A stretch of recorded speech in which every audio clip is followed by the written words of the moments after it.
Well, welcome back, everybody, to Proficiency Bonus. We're so glad that you're joining us tonight for our very special episode 4 with our Pokemon theme tonight.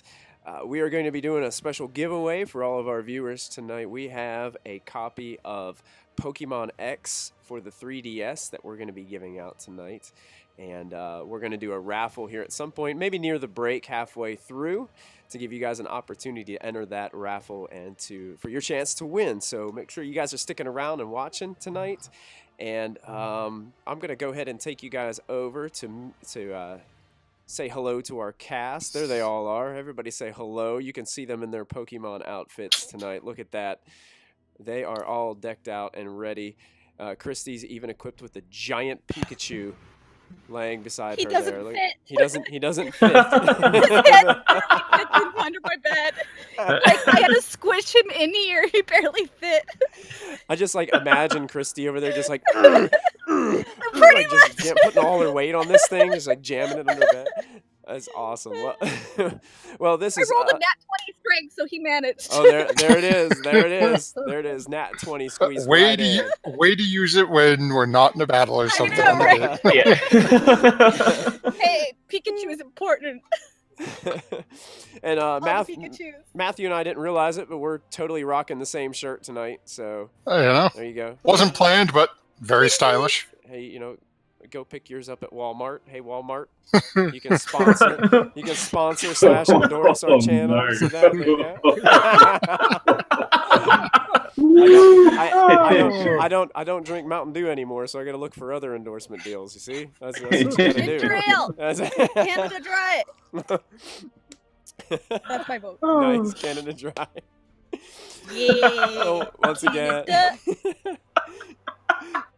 And MG's got the Pikachu on his shoulder up there. This is kind of hovering above him there. Yeah, checking out. Oh, it's chilling so cute. chilling on his chair. That's awesome. Then we got JJ. Everybody's Pikachu except JJ. He had to throw Yeah, catch him, man. Yep. I own y'all. I own y'all. I have my own Pokeball. No one owns me. Look at that. Nice. Nice. Well, once again, those of you tuning in, we're so glad that you're here, and we're just glad that you're joining us tonight. And if you are having a blast and you're interested in following this channel, make sure you click that follow button so that you can continue to be notified whenever we go live and continue to check up on us from time to time. So we're glad that you're here. And before we dive in, we're missing Zos tonight. I'm not really sure. We're still trying to get a hold of Zos, so hopefully that she can chime in. She plays Diana in our stream, so we're hoping that she can make it tonight. But Team Tall. Your Team Tall, yeah, we're one shy of Team Tall right now. So Average height of the team just went down. Okay. So once again, we're glad that you're joining us. I want to give a huge shout out to Team MZ for helping to support this channel. If you are a small streamer and you're just looking for some support on all levels, even technical support on how to share your channel online on Twitter and things like that, go ahead and check them out. They're very active on Twitter, and I believe they have a Facebook page and a website as well. So check out Team MZ. I want to thank all the Team MZ folks for tuning in and helping us out. So last time we ended our stream and we forgot to do something very important, which is our players kind of come together and decide something epic or something wonderful that one of the players had done or one of the characters had done during the previous session to award them inspiration that they can use in the next session. So I know it's kind of hard to remember back to how everything happened. You guys want me to go ahead and do like a kind of quick recap? Yeah, do a recap. Okay. Well, it Last started time. last time. Yes, Last time on Pokemon. Our adventurers were struggling to get a full night's rest because many of our heroes were basically physically and mentally drained of their abilities and were just exhausted. This temple bell has been ringing over and over in Nightstone. So they decided they would go to the top floor of the Nightstone Inn and take a long rest after securing some spending too much time with Moby will do that, of course. Physically and mentally drain you, exactly. And apparently he's not too good at playing the harp either.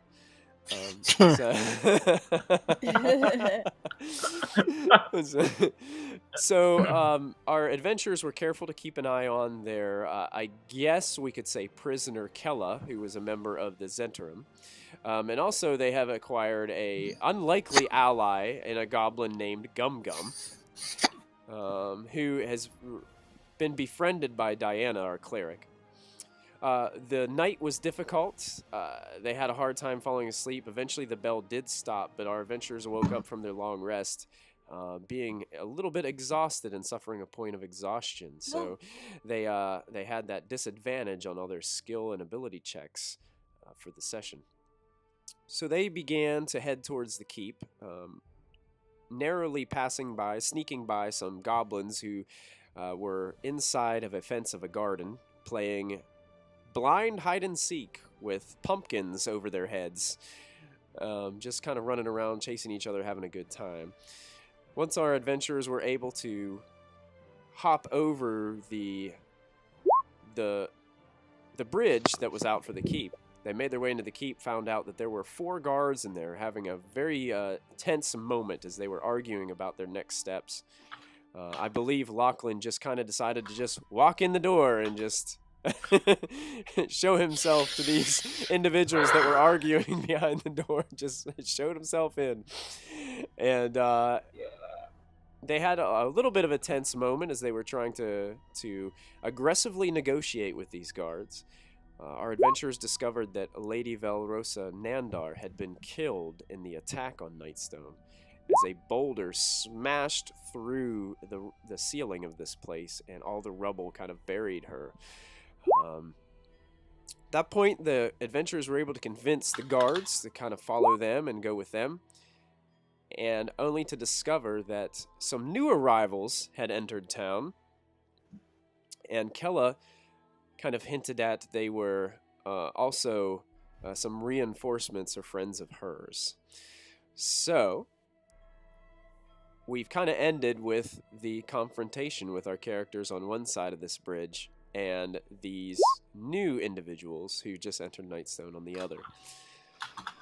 And that's where we left off at the end of last week. Oh, and our adventurers got to level 2 last week. So we're all level 2 adventurers to start out this week. So congratulations, party. Level 2. So I'm hoping that everyone got a chance to look at their new abilities and see what their classes and characters can do. Welcome, Zos. It's good to see you. I'm so sorry. I got... Hang on, is my voice picking up? We can hear you. You're kind of coming in and out a little bit. Oh, okay.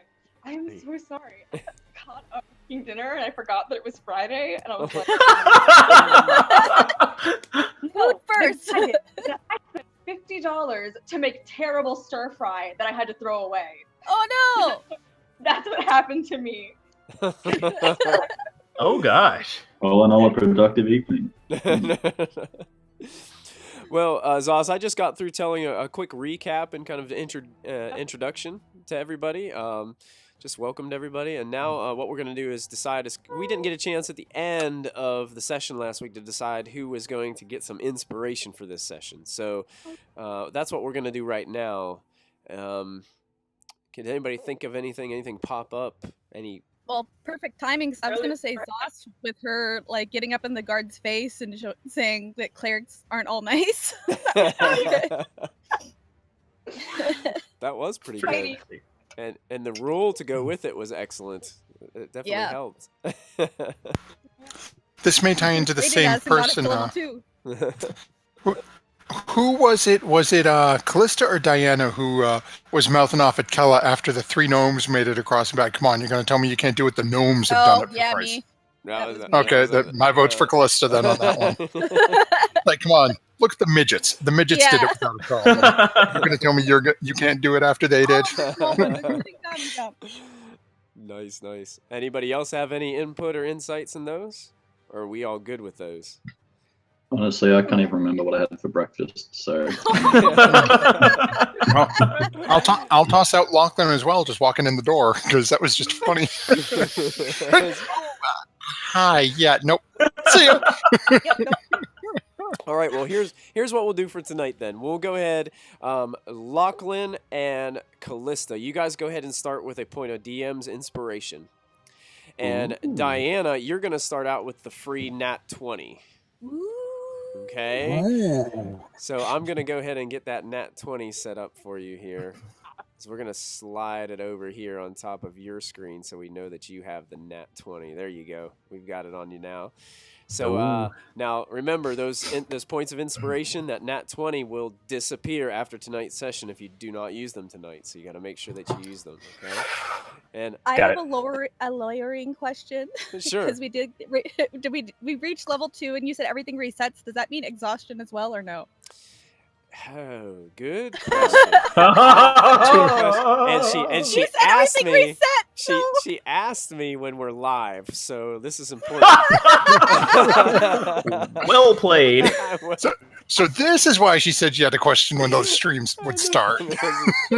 Well, you know what? I am. It's a lawyering question. You can say no. I am a nice, friendly, kind DM. So yes, your point of exhaustion has dissipated. Yes. Everybody Feel invigorated. You can all thank Christy for that. And when this comes definitely getting my vote at the end of the thing. Well, when this comes back to bite us in the rear, as all of a sudden, 19 giants surround us. He leveled us up to level 2 for this next experience. So I'm like, experience.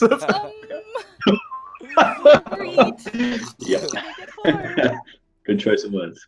Awesome. Yeah. Awesome. So, okay, I think we are ready to go. Those of you that are watching online, thank you for joining us so much. This is episode 4 of Storm King's Thunder, and we are going to jump right into the story here as we get set. And so the story is told. Last week, this new crew that Kella seems to recognize have stepped into town.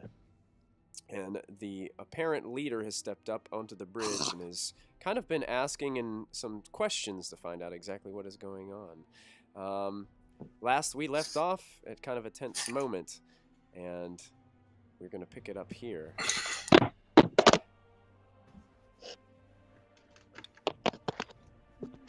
So one of the guards in the back kind of looks towards you, Lachlan, and it's kind of who's that? Who are they? Who are who? Who are those guys on the other side there, on the other side of the bridge? Don't you see them on the horses? Oh yeah. I'm not quite sure. So they're not with you? No. They're with the... Oh my god, what are they called? I have written... Well, I think our friend Kella here seems to know them. Interesting. You hear on the other side of the bridge this half-elven man. I'm going to go ahead and... Zhentarim. This guy.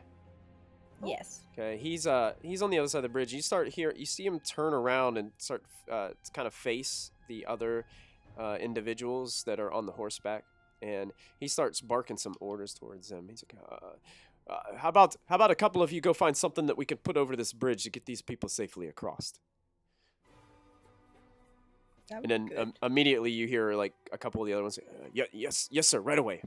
And a couple of them dismount their horses, and they start heading over to seek something that they can use. He looks back over towards everybody and just kind of looks towards Kella, and it looks like Malfin up front and Callista there towards the front of the gate. Yeah. He's facing towards you guys, saying, "Is everyone all right? Is everyone safe?"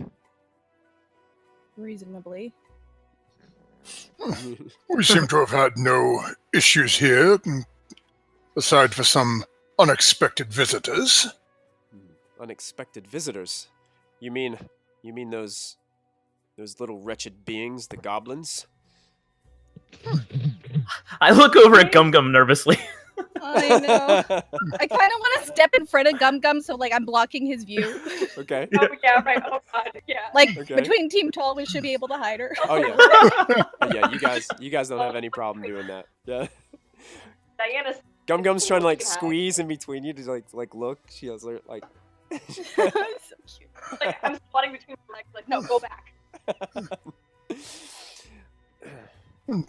Molfin's just going to sort of turn and glance backwards towards where Gum Gum is and say, "No, I am quite certain those are not the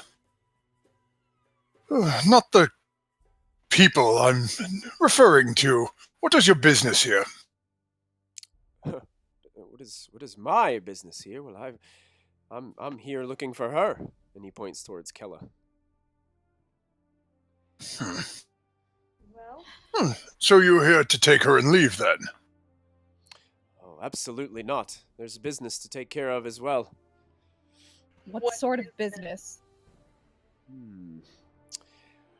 Well, it seems like there's a lot of cleaning up to do around here. That's the first order of business. Who sent you? Well, I work for myself. And you're just doing this out of the goodness of your heart? right. Well, I don't think it's a good thing to come upon a town that's been completely decimated and has goblins running through it. Do you? Look at what they've done to the place. The goblins didn't do this. The giants did. Interesting. Giants. Have you not noticed the large boulders? Because goblins have superior strength. Because I'm pretty sure goblins can't throw rocks like this. Pretty sure. That's my girl. Fair enough. Fair enough. Have you seen a giant attack before? We heard from the survivors, and I motioned to the guards. Oh, survivors. I see. I see. And just about that time, these two individuals kind of come up, like carrying this large wooden plank. And they bring it up and they set it down, and it slams onto the other side of the bridge. So like they just let it kind of fall and it slams down. So now there's like a wooden plank that is a couple feet wide that heads on across the bridge to the other side. And he reaches out his hand and he says, "Come, Kella, come. Grab my hair and I will help you across." Oh, wait. Can I do a thing?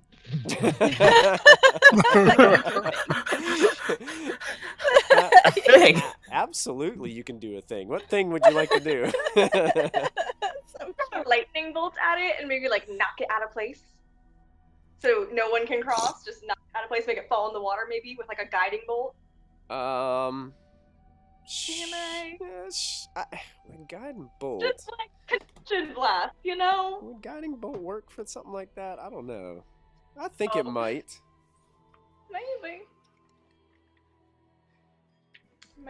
Maybe.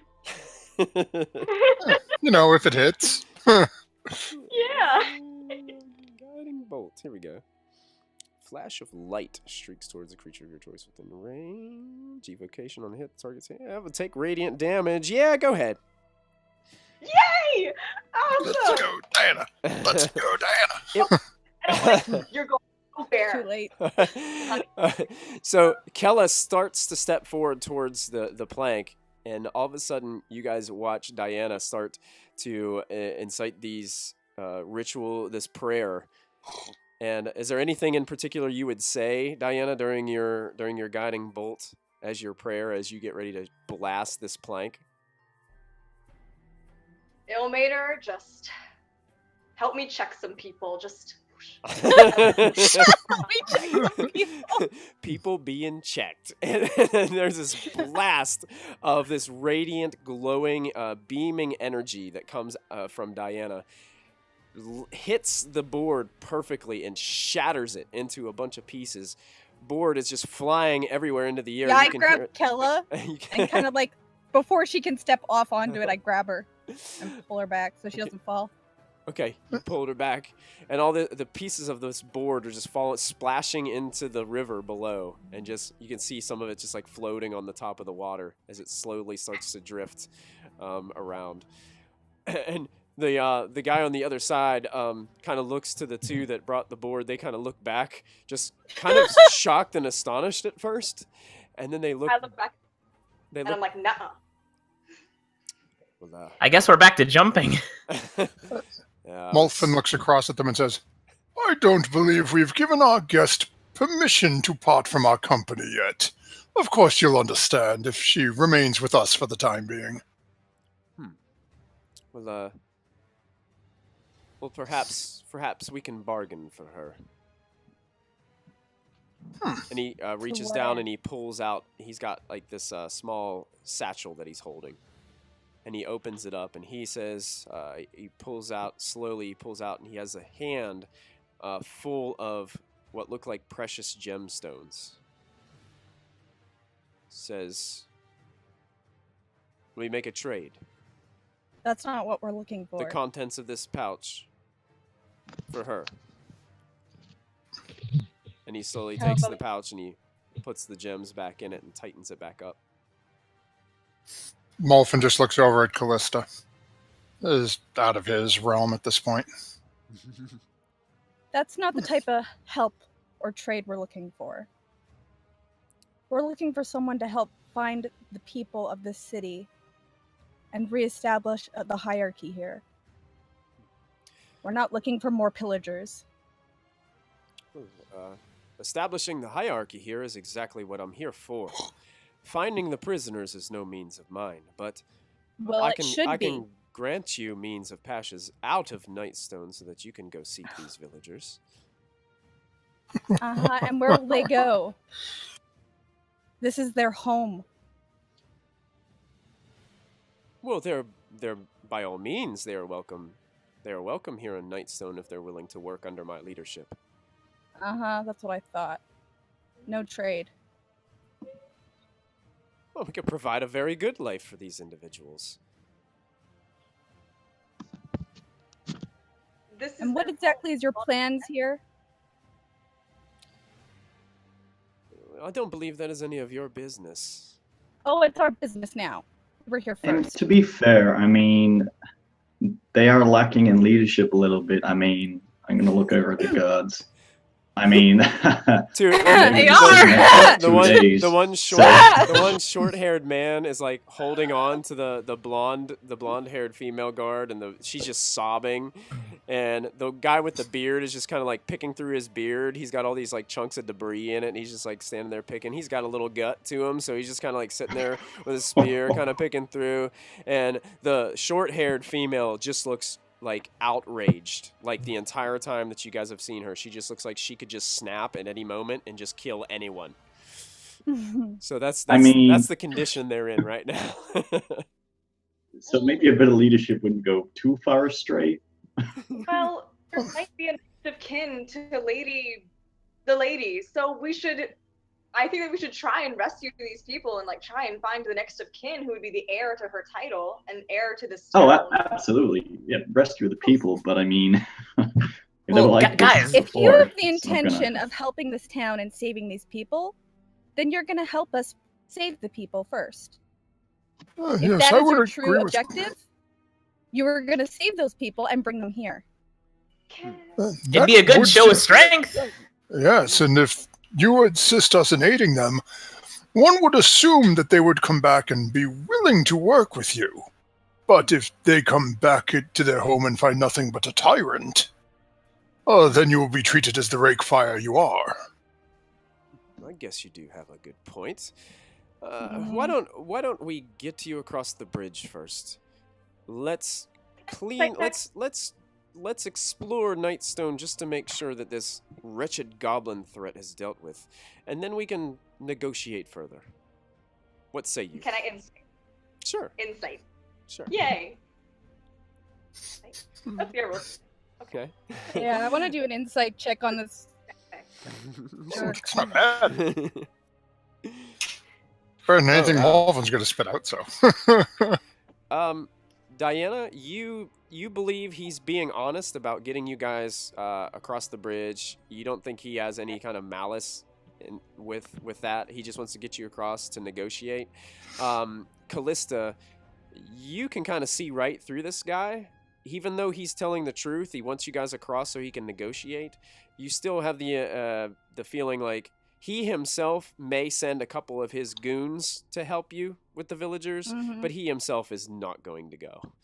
You just have that feeling. This guy is not that kind of person. He's pretty selfish and.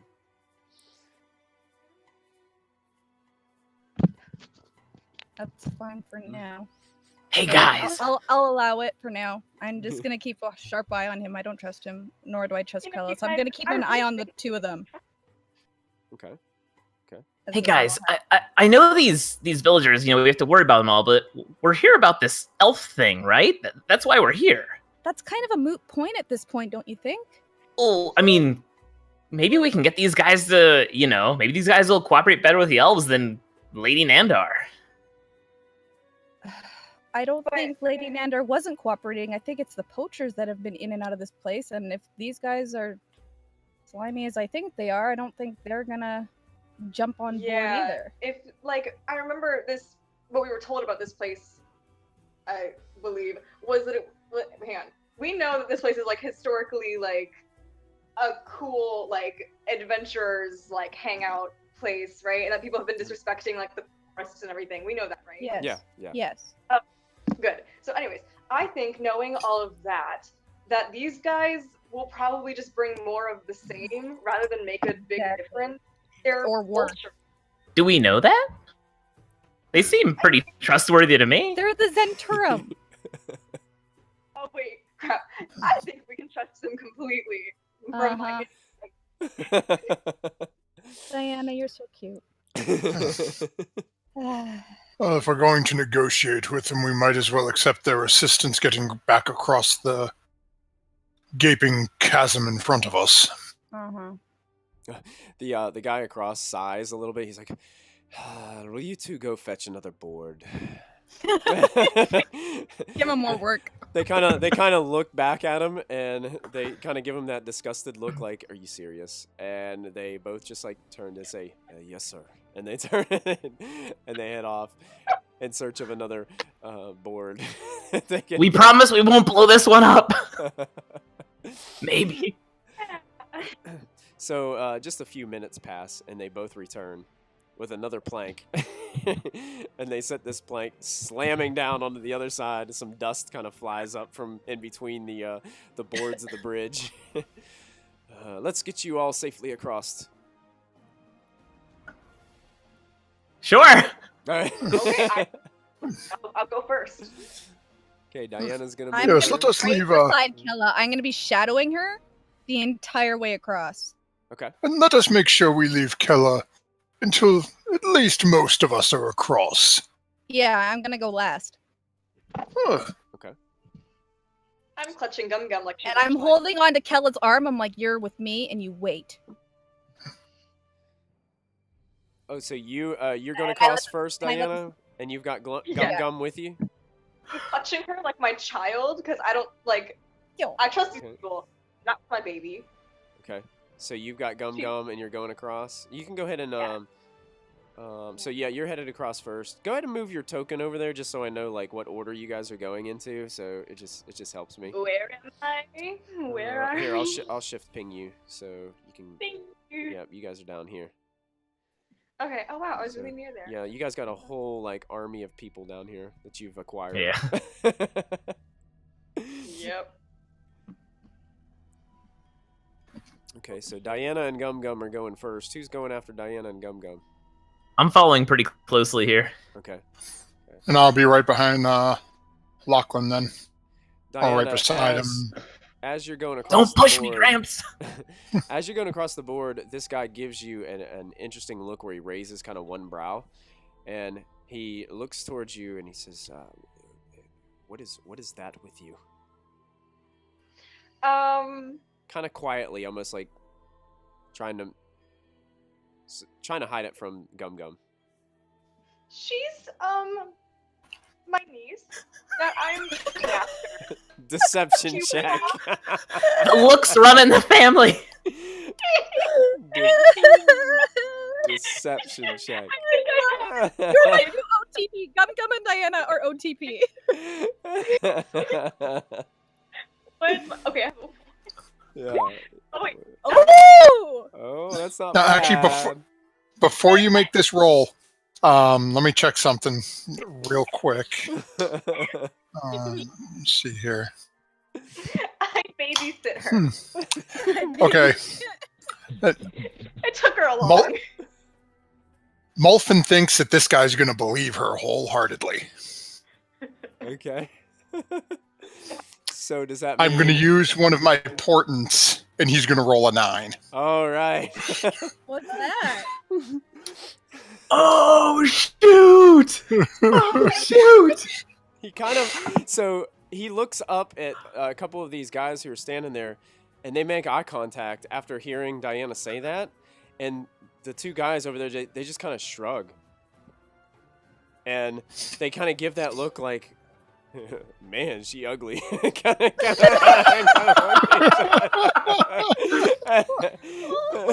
as Gum Gum just kind of walks by with you, Diana. They just don't really know what to say. Oh, this is the best. And they kind of give them that look like, hey, just don't say anything. It'll be better if we just don't say anything. Don't offend her. Don't offend her.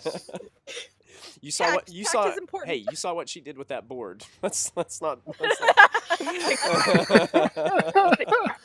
Touch my niece and die.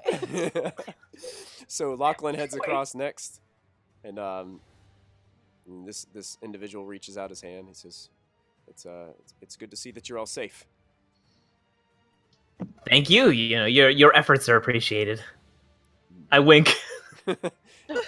He kind of just gives you like a half smile and nods his head. Helps you. And I guess is that Mulfin going across next? Yep, right behind him. And he's like, "Oh, be careful there, old man." Mulfin just sort of smacks his quarterstaff on the ground. Back off, you cumberground. I'm quite capable of walking myself. Fair enough. What did you call him? Cumberbum? Cumberground. Oh, I thought you said Cumber. Cumberbum. I'm like, what's that? That's awesome. awesome. Cool. So he helps you, and then I believe Moby is headed across next. It's like, oh, come on across, lad. Come across. I'm getting there. I am getting there. Okay. And then it looks like Kella goes ahead in front of Callista. And Nope. I'm in front of her. I'm you're not in letting front her of in front. Okay, gotcha. So Callista comes across, and he's kind of giving you a kind of a suspicious look, Callista. Are you still wearing? Vice versa. Are you still wearing your neutral. hood and everything? Kind of. Oh yeah, I have to. It's daytime. Yeah, it's daytime. So you're kind of wearing your hood, so he gives you kind of a suspicious look, but he holds out his hand and he Like this. and he This is what I look like. and he just kind of holds out his hand as a gesture to help as you're coming across the plank. I don't take it. Okay. He just kind of sits there and he just gets like. Slap it up. He kind of looks back over at the other two guards and they do the same thing they did with Diana. I don't know. Just shrug. And then Kella steps on. He kind of almost goes halfway out of the plank to grab a hold of Kella. And go ahead and everybody who's like standing around there, if you want to make a perception check, you can make a perception check for me. Okie dokie.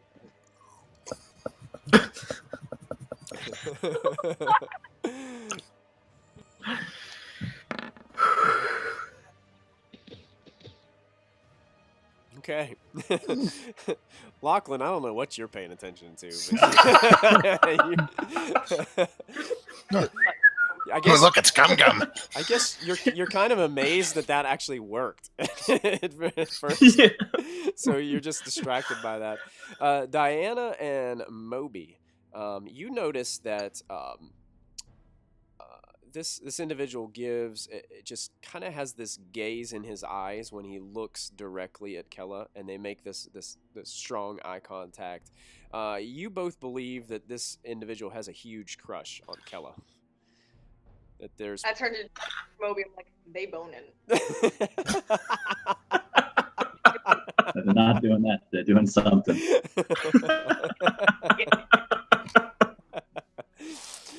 So, and he continues to help her across, and then the four guards come, and they start to they make their way across, and he helps them across as well. And as they get across, he kind of looks towards them. So you You were guards for the keep, is that correct? And they all, the one with the beard, kind of the one that's closest to a leader out of all of them. It's like, well, yes, sir. Yes, sir. We were the guards of the keep. I'm not sure what we are now. It seems as if we are unemployed. And he looks at him and he kind of gives a half smirk and he's like, well, it's good news. You work for me now. Congratulations. This guy's a natural leader, guys. He's a natural leader. Like I said, you can take leadership as long as you save the people. I am not quite sure we have discussed the leadership of this village as of yet. I'm 99% sure these guards belong to me. I convinced them to come. So you are employing them? You are paying them for their duties? Listen, they get paid for knowing that they did something honorable and good. That is their payment. He kind of chuckles a little bit and laughs. He's like, that is not how this works. Well, I'm sorry if you're so used to being a snake that you don't know that people can feel good about themselves for charity, and such reason. Ilmater is very charitable, kind of, yeah. My thing. Charity. You're doing it for free. Because I intimidate them too. He kind of lightens up a little bit. His eyes kind of like brighten up. He's like, oh, a snake. That reminds me. Kella, do you still have Bartholomew? And Kella look, oh, absolutely. Here. And she rolls up her sleeve. And as she rolls up her sleeve, you notice that there is this snake wrapped around her arm. And all of a sudden, these like little, almost like bat wings come out the back of the snake. And it starts to flutter. And it flies over and it wraps around his arm. And its tongue starts to just rapidly like jet out and then back in. As it's looking like right at him. Oh, that is so cool. That is so cool. And he kind of rubs the bottom of its chin a little bit. He's like, there you are. I'm glad that you made it safely, Bart. But now, he looks over at one of the guards. He's like, you there. We need to make sure that we send a message that the town of Nightstone is secure. So would you please take a piece of parchment? Please write, Nightstone is secure, and hand it over to Bart here to deliver to Daggerford. And Bart. Wait, can I pet him? No. Can I touch your snake? No. He just looks at you. He looks down at you, and he like gives you this very awkward look, and he's like, "No." Please. I touch your snake. Oh, wink. shoot. Wink, wink. Nudge, nudge. It's like, no, you may not. Only people I allowed to touch Bartholomew may touch Bartholomew. Oh, like only Kella. Over there. Okay. Right now, I don't even know you. What's your name? Oh, my name. What is yours? I asked you first. Oh. I'm Lachlan. Well, my name is Xolkin. My name is Xolkin. It's good to meet you. Dang. As Diana does that, he kind of like looks at Diana and kind of raises one eyebrow a bit. Because he has noticed that Diana is a half elf. And I believe your charisma score is your how is, you got a pretty high charisma score, don't you, Diana? Me? Yeah. Do you have a? Yeah, it's like a 13 with a modifier of 1. So yeah. so okay. So he's taken notice. I mean, you kind of got this insight feeling like he's sees you as an attractive half elven cleric. So, but you can tell he still has. You can tell his eyes are still kind of fixated on Kella, but you can tell that he's not kind of blind, but he's in love. Yeah. So. Right. We can use this, y'all. Okay. Yeah. So the other guard, Bart wraps around him, and the other guard seems to walk off Nope. towards some other area. Nope. Oh, you let him touch the snake. Wow. Okay. I don't let him write a parchment. I don't let him give him. Yeah, no. Because those are our people, right? No. The town is not secure. People are still missing. That's a little bit premature, don't you think? Mm-hmm. Fair enough. Well, then, would you be so kind to aid me in making sure that the rest of the inside of these walls is secure? I'm not talking about the inside of these walls. I'm talking about the people. I understand that you're worried about these people, but right now we need to worry about securing this place. There are dangers out there that you are none aware of, that we need to make sure that this place is secure, so that way we can go and find your survivors. Such as dangers, such as There are orcs that roam these lands. There are other beasts that roam these lands. There's obviously giants that are just floating around, dropping boulders from the sky. I'll give you giants. Oh, so you do know that there was giants here. Well, I mean, because you told me. Told them. Wow. You're really something, huh? It's okay. I do it all the time. As much as I hate to admit it, he may have a point with this one. We might as well finish checking the town before he joins us to go and assist the townsfolk. That's fine, but I don't want him calling backup when it's not even secure for everybody. Oh yeah, they're calling back up. I think that he's totally fine. Because Fine in what way?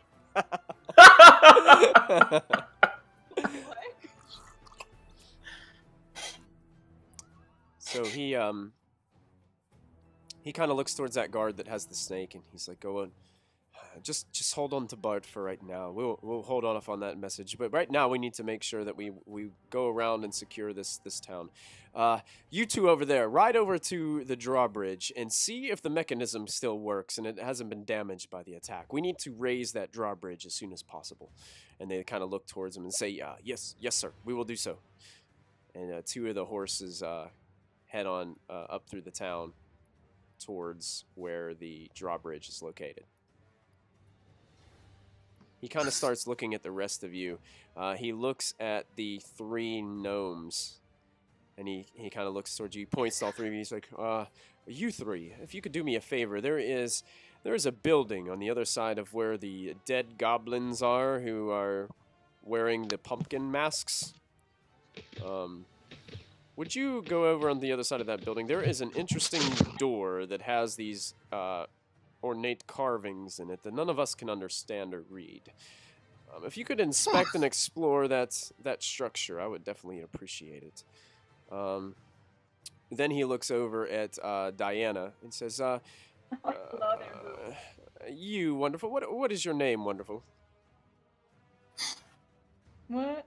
Oh, Diana. Diana, what a beautiful name that is. Would you take your, and he kind of looks down, niece? And yes. Would you mind going over to the windmill over there on the top of that hill and just kind of inspecting and making sure that that area is secure? Sure. Anything. Let's go.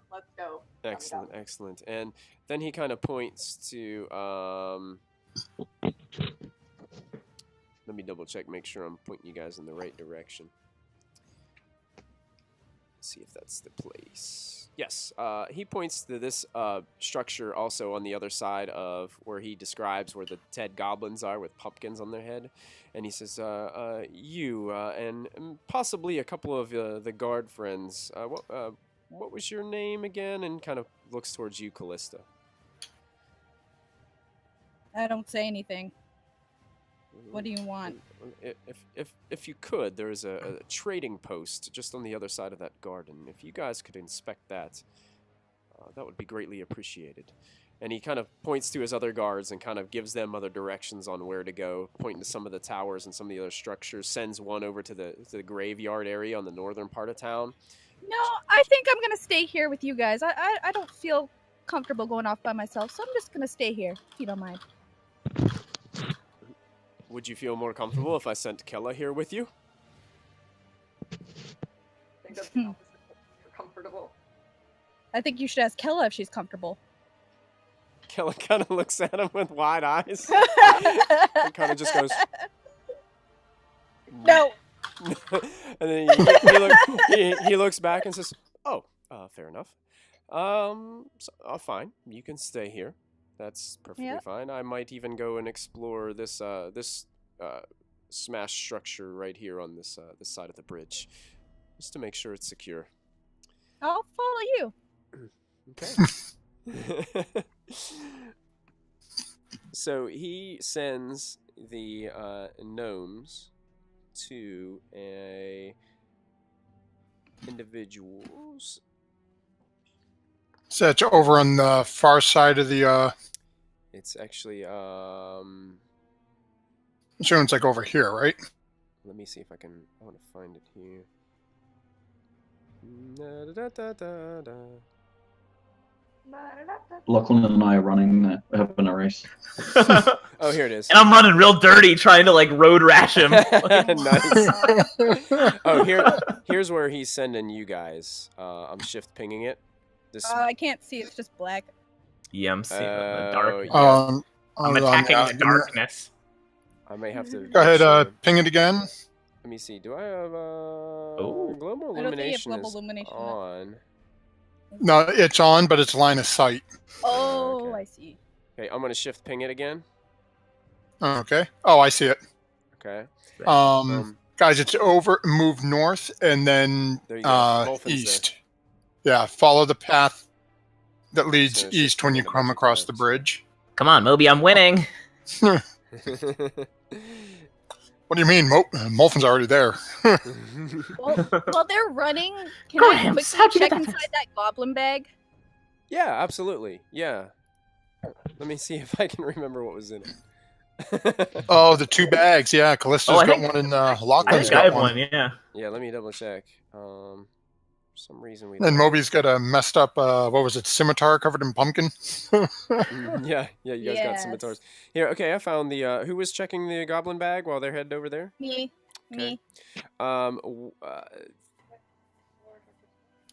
Inside it, inside this bag, you find 4 copper pieces, 3 silver pieces, and 2 large pumpkins. Woo! Callisto's going to have a new best friend in Moby.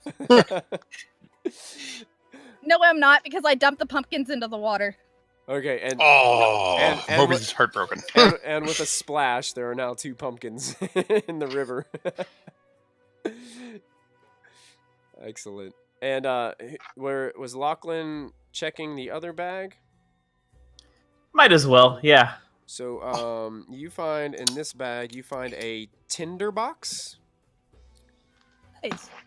Swipe right on that. A smoking pipe. Oh, Yes. I want that. A stuffed teddy bear. Oh. And a box of 3 dragon cards. Dragon cards. Cards, like kind of like playing cards, like Pokemon cards. Oh. But they're Magic. But they're different dragons on them. Magic the Gathering. One of them. Yeah, what element are they? One of them is a blue dragon. One of them is a gold dragon, and one of them is a black dragon. 3-color deck. Mm. Diva. Blue eyes, white dragon. Chromatic.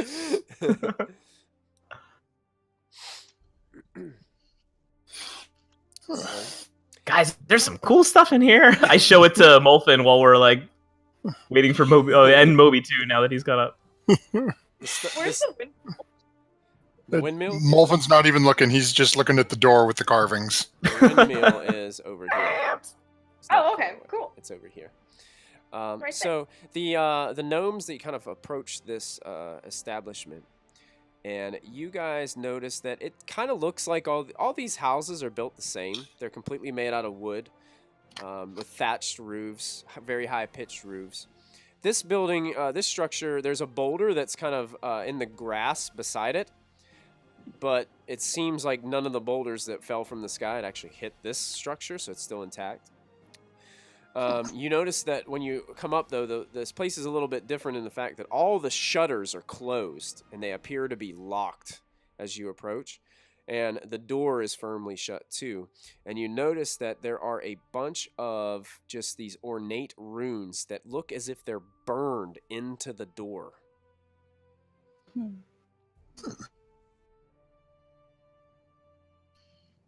Oh, Molfin would like to take a look at the runes.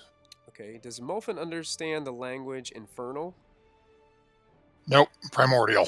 Okay, so to you, it's just a bunch of ornate runes. You can't really understand. I understand Infernal, but I'm not there. Gramps, what does it say? Would Molfin recognize the language even though he doesn't speak it? Go ahead and make an intelligence check for me. We'll find out. Come on, big money, no whammies, big money, no whammies.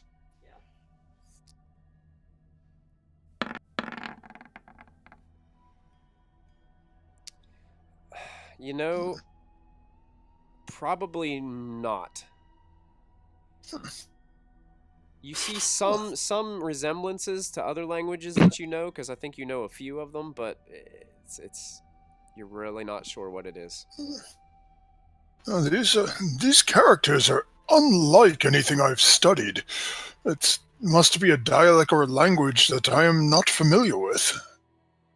I thought you knew everything. I do, my dear boy, just not everything about everything. Ah. Ain't that the truth? Why don't you see if you can get the doors open? Alrighty, I'm gonna go up and try to kind of work with that door a little bit, see if I can figure out the mechanism of it. Okay. Excellent. Yeah. You can definitely tell as you approach the door that it is locked, and you think if you tried, you could probably pick it. I'm gonna give it a go. Okay. Oh no. All right, so Is Lachlan. that thieves' tools or? Yeah, that would be your thieves' tools with your lock picks. All right. So completely oblivious to the runes here. I'm gonna go ahead Oh and. no. Oh wow. And pop that thing like a tin can. Holy hell. Yeah. So Lachlan, working with his lock picks, is heading into putting it into the door slot, works it around a little bit, and just like he did with that lock on that iron chest, just here's the click that he's waiting to hear. It just, and there it is. It is. You can tell it's unlocked now, Lachlan. Well, that was easy. Molfin's going to take a couple of steps back. Gramps, where are you going? Gramps, where are you going? Perhaps we should open the door from a little ways back, as we're not really sure what those characters are trying to tell us. But my arms are only so long. No, my boy, like this. And I Molfin will step back. cast Mage Hand and have the Mage Hand open the door for us. Hey. Whoa! Gramps, that was awesome! Oh my gosh! The door creaks open as the mage hand pulls it towards it, opening out towards the outside. As the door opens, you guys can see that it's very dark inside. Seems to have a relatively cold air about it as it opens as well. Meanwhile, I'm trying to summon a mage hand with absolutely no knowledge or ability to do so. I'm standing here straining And one thing I forgot to mention, Lachlan, when you opened the lock, you could tell that somebody else was trying to get in this door before. It looks like maybe the goblins were trying to take their scimitars and daggers and stuff and jam into the lock. But I mentioned that to the other guys that looks like I'm not the first person to mess with this thing. And perhaps a modicum of caution should be expressed as we look within this abode. What say you, Moby? You've been strangely quiet during this endeavor. Well, honestly, connection issues. But Connection. What's that? yeah, a great idea. Oh, just paraphrasing. Just I was up in the fairies for a little bit, so I'm back. I'm back. What are we Okay. doing? You We're are about to burglarizing walk a into window. this building. Let's just walk in then. Let's do it. You guys first. After I'll you, go Moby. first. Okay. I'm going in. Molfin will follow right behind Moby, sort of giving a come hither motion to Lachlan, and while they're walking towards the door, just giving him a couple of little odds and ends little talks about the mage hand and how it works and whatnot, trying to get it to rub off on Lachlan. I wish I knew that back when I was breaking into houses. So Lachlan. you guys enter. No. You guys enter this Sad piano. sad piano. You guys enter this house, and it's very dark inside. Cooler temperature inside as well, because they keep the shutters closed most of the time. It appears that 2 people lived here, and it's very simply furnished inside. But there are a lot of wax candles all around the place, in on different little wooden tables and stands. Many of them have been burned almost down to the very bottom, and the wax is kind of running down the ends of the tables and things like that. Dried wax. It's moody. As you're kind of exploring the house, you do find a large wooden chest that is appears to be at the bottom, foot at one of the beds in the back of the bedroom. That's one for you, Lachlan. All right. I'm going to go ahead and give it a go. I'm going to go and test it out, kind of feel it out a little bit, see if it's just going to open on its own or if it seems like it's locked. Okay, go ahead and make an investigation check for me, Lachlan. Okay. I'm going to be leaning on the side of it. Oh. It doesn't seem to be locked. Doesn't seem to be trapped to you. Just seems to be just maybe a wooden storage chest for the person who lived here. Hey, Gramps, I don't think it's even locked. You wanna bring out that hand again? The hand? I suppose, dear boy.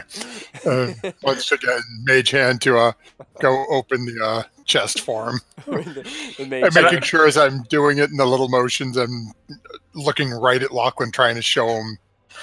I'm trying to mimic the hand moves, but it's not going so well. Awesome. So Small things, right? this mage hand comes flying by, opens up the chest, and nothing seems to happen. Nothing triggers or nothing goes off. And as you're kind of looking through the chest, Lachlan, you see that inside the chest you find a golden holy symbol. And I need you to go ahead and make a religion check. Actually, all 3 of you can make religion checks for me. Moby, Lachlan, and... Moby, look at this! Moby! Don't know what you're showing me. Oh, wow. Wow. I'm about to roll You know me? Wow.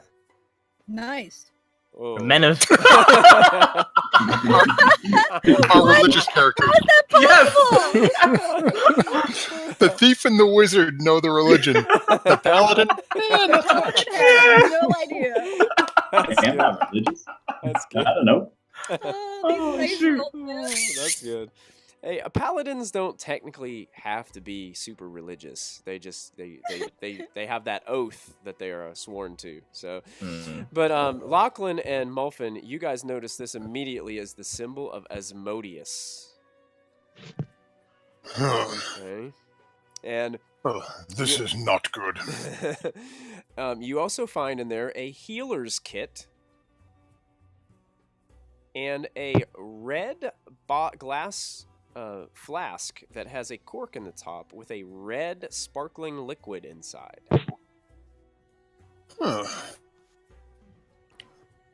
Molfin's going to reach down and pick up the flask.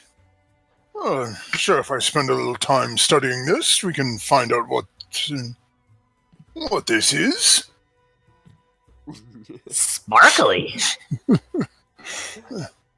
And Don't test it on me, okay? Please, please. Oh, of course Don't not. test it on me. We have the 2 half-elves if we are in need of experimentation of any kind. Wow. Diana, you and Gum Gum approach the foot of the windmill. There seems to be a standard door in the bottom of this little trail that leads up on the far side. So I'm going to kind of move you where that is, right there. If you can And see Michael, that. while you're bringing her over, what was the third thing? It was the symbol, the liquid, and what? The symbol, liquid, and a healer's kit. Healer. Healer's Yeah. kit. Yeah. I lost Gum Gum's token. Oh, there it is. Uh-oh. Where's Gum Gum? We got so My many. niece! We've got so many people hanging out here on Nightstone. I don't know where his token went. We're repopulating the village here. So Diana, you guys approach the windmill is continuing to slowly turn with the gentle breeze here in Nightstone during this day, and Gum Gum is there beside you, and she kind of looks towards you a little bit and hesitantly and says to you, Gum Gum really need to get back to caves. I understand. That's where we're going, and we'll be there soon. It's okay. We'll be there soon. Gum You'll be home. Gum family there. I know. You have a family. You'll get back to them soon, I promise. And they'll be safe, and you'll be happy, and they'll have all of the nice food that you picked up for them while you were here. It'll be good, Gum Gum. You'll be fine. Maybe you stay for dinner. Oh, I would love to. What would you be making? No. What making? People. Is there an option? Gum not here. Is there a vegetarian option with this? Gum's very confused. Salad. Big word. Vegetable. Big word. Salad. Meat. Meat. No. Spinach. Broccoli. Onions. Tomatoes. It's good. I'll bring it. We can have a little potluck. I'll bring the salad. You can make your people, and I will. No wonder your skin so pale. No wonder. I Look Gum's skin. Gum skin so green, so nice, Mm-hmm. very pretty. Gum smiles.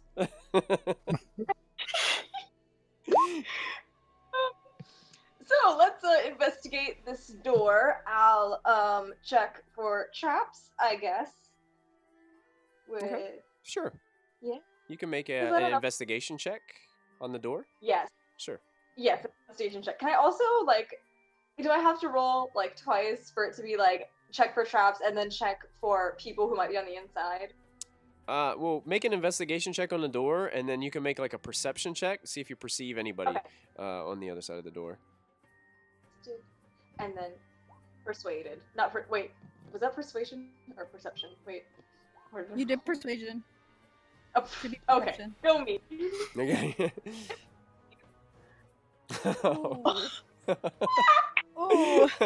Ooh. Wow, those are some rules right there, Diana. Well, you realize that when you look at the door that you're not really you're not like Lachlan. You don't really know what to look for when it's when you're looking for traps. So you're just kind of just peering around. It seems good. And then you kind of rest your ear up against the door, and you don't really hear anything other than the creaking of some wooden gears, possibly on the inside, that's helping to turn the windmill. Well then, I'll just swing it right open if it isn't locked. Okay. Yeah, you have no problem swinging the windmill door open. It's kind of dark inside because there's not a whole lot of light kind of seeping through, but it doesn't seem like There doesn't seem to be any. There's not really anything. It's not really that big of a space, but it's tall. So as you walk in, like, you can see all these planks and boards that kind of crisscross in different ways as they head up towards the front. And in between all there, you see all these different sized wooden shaped gears that are inside the windmill as it turns. Okay. Ooh, what am I even looking for? Survivors, I guess.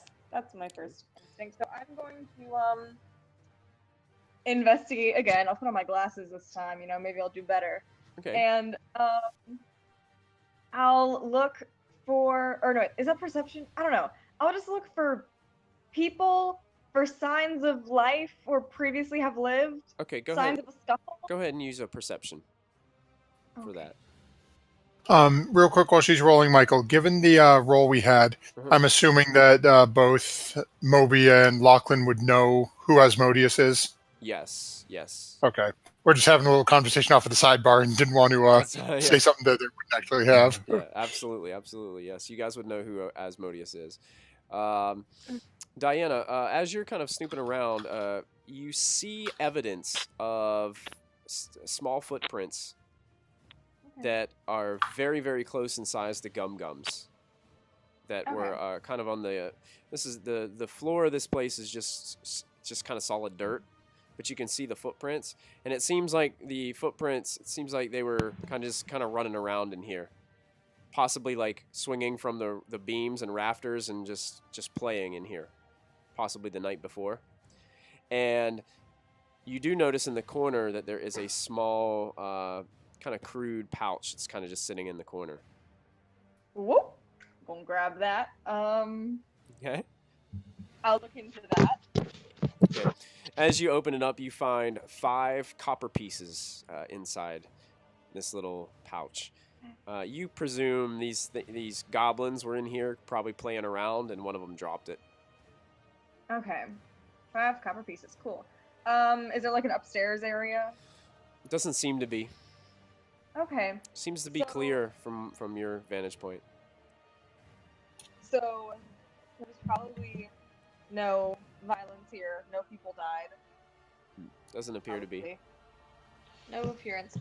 What was I supposed to be looking for again? What did Loki? What did he want me to look for? Xolkin. He's just trying to secure the place, like probably get rid of any goblin threats if there are any. Just make sure that, you know, see if there are any possible survivors, things like that. Just. I got a goblin threat. She's my niece now. That's awesome. Well, I throw clear, so yeah. Awesome. Just head on out. Gum seems to be kind of a little sad as you guys are walking out. You can tell that just being away from her family is starting to take her toll on her little goblin self. Oh, her poor goblin. Her the mother, right? She misses her kids. Callista, as you're kind of hanging out with Kella and Xolkin, you hear the two. Actually, you guys hear from a distance. You can hear the chain start to wrap around the area of the drawbridge, and you can hear from the northern part that the drawbridge is being shut. It takes it just a few moments, and you hear a clank of the wooden drawbridge kind of come closed in the front of Nightstone, and he looks towards you and so what brings you to Nightstone? Well, initially we were summoned here by Lady Nandar to help out with some poaching is going on in the area, but it seems that's kind of low on the priority list now. Why is that? I motion and I look at it. Well, have you found Lady Nandar? Have we found I don't say anything. I just look at him. Well, it seems that This place is nearly a ghost town. That's why we gotta find the people. So Can't you really said, run. so you said there was a giant attack. Did you see the giant attack for yourself? No, we arrived here a few days after. Apparently, Kella did too. She wasn't here for it either. He looks over to Kella and he's like, Kella, didn't you arrive before this happened? Kind of giving her kind of a suspicious look, and she kind of gives you an odd look, Callista, and then turns back to Xolkin. He's like, well, I was here when the attack happened. Was she? It happened abruptly. The rocks just started falling everywhere. Nobody knew where they were coming from next. Everybody panicked. Everybody ran for their lives. And it seems like they were trying to run to the keep at first, but then the bridge here was knocked out, and no one could get there. So they had to find some other way. So they tried to take me with them. They were going to the caves, but I knew I had to stay. So I hid in the Nightstone Inn, and that's when, a little bit after, the goblins started to come as the rain started to flow in, and then these folks here showed up.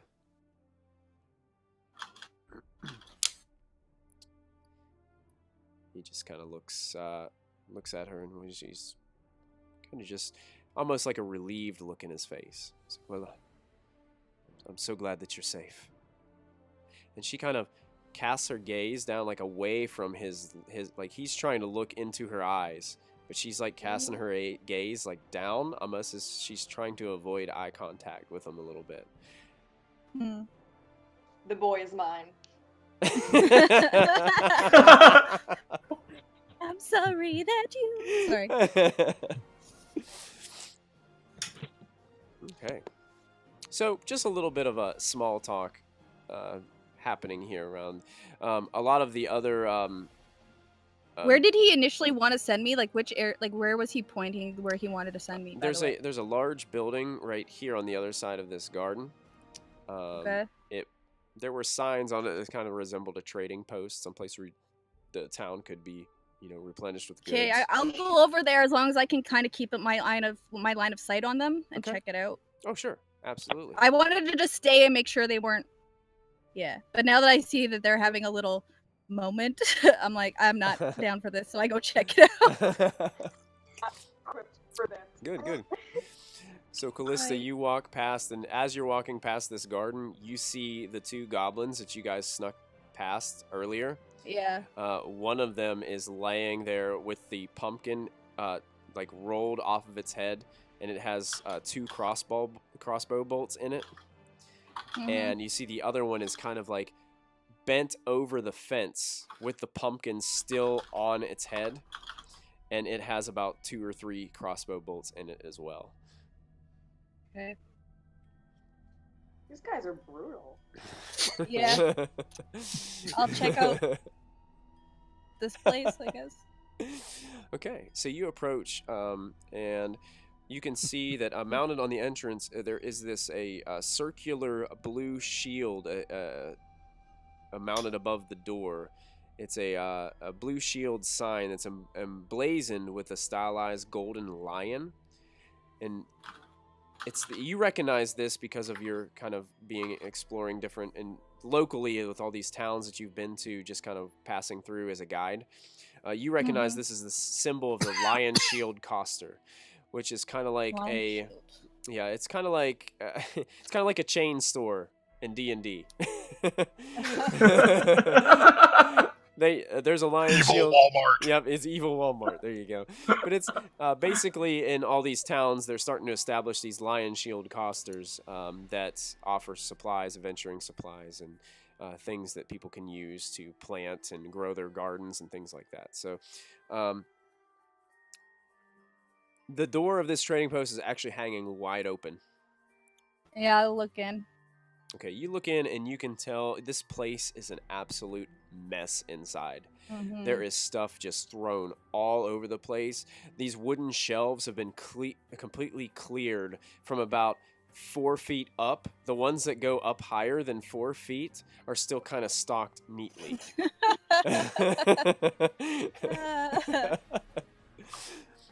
But other than that, anything of value or importance, or just like gardening stuff? well, as you're looking through it, you notice that there are still a lot of supplies here. It does look like there is evidence of somebody kind of just going through this and bagging up a bunch of stuff and just dragging it out. Probably as much as they could carry, and then took it away.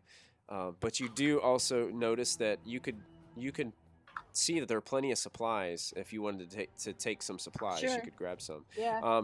Basically, what you can find are any of the any adventuring gear in Chapter 5, where it says in the player's handbook that's worth 10 gold pieces or less.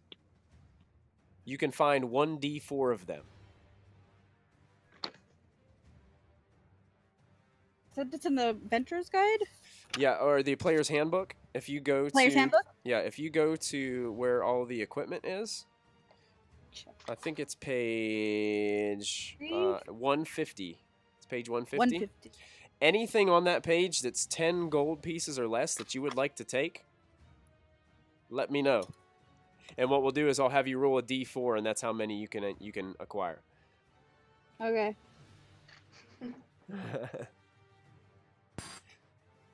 Within reason. Of course. I can see you walking out with like she's like dragging it through town. For those of you that are tuning in live with us tonight, thank you so much for watching. We are just a short time away from our Pokemon X giveaway for the 3DS. Oh. If you look Oh at my God. JJ's video right now, he's got it there. It's there, the 3DS Pokemon X for our Pokemon-themed stream tonight here at Proficiency Bonus. We're so glad that you're joining in. We are getting there soon. Right now, Callista is busy raiding the Nightstone trading post. Because it is completely unguarded. She best be bringing toys for everybody else in the group. I'm just saying. Okay, I'll get you stuff. Yeah, a healer's kit would be good. I know we already. Well, I don't know that they have one, but a healer's kit would be good. Okay.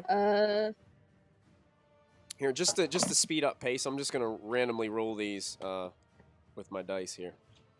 Sure. So there are actually 3 healers kits on one of the top shelves.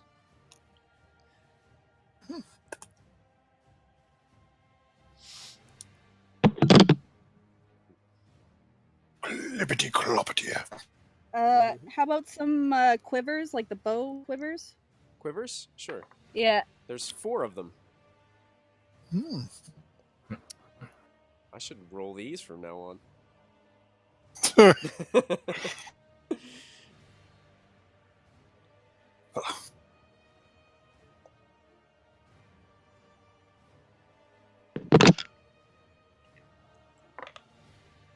Actually, those quivers actually have 78 arrows as well. Dang. Holy wow. I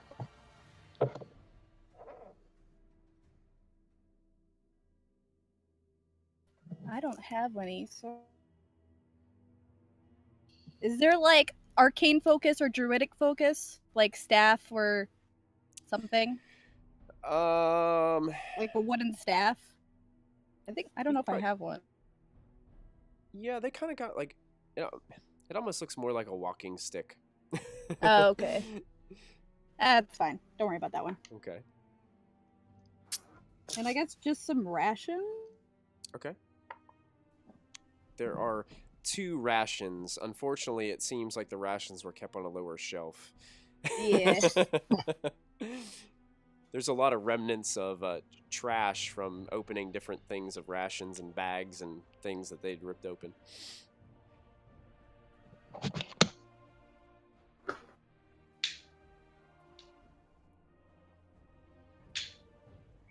Yeah, I think that's fine for now. I don't think we need anything else.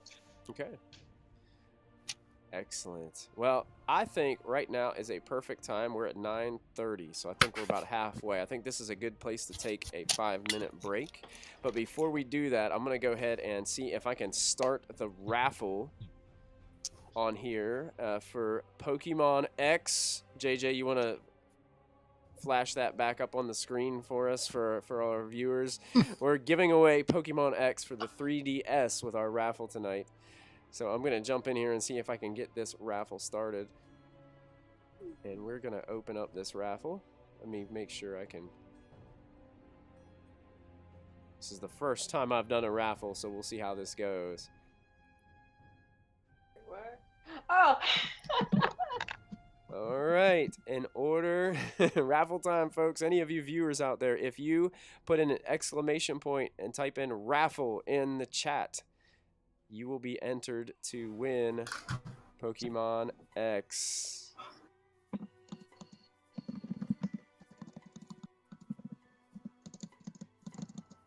It should work.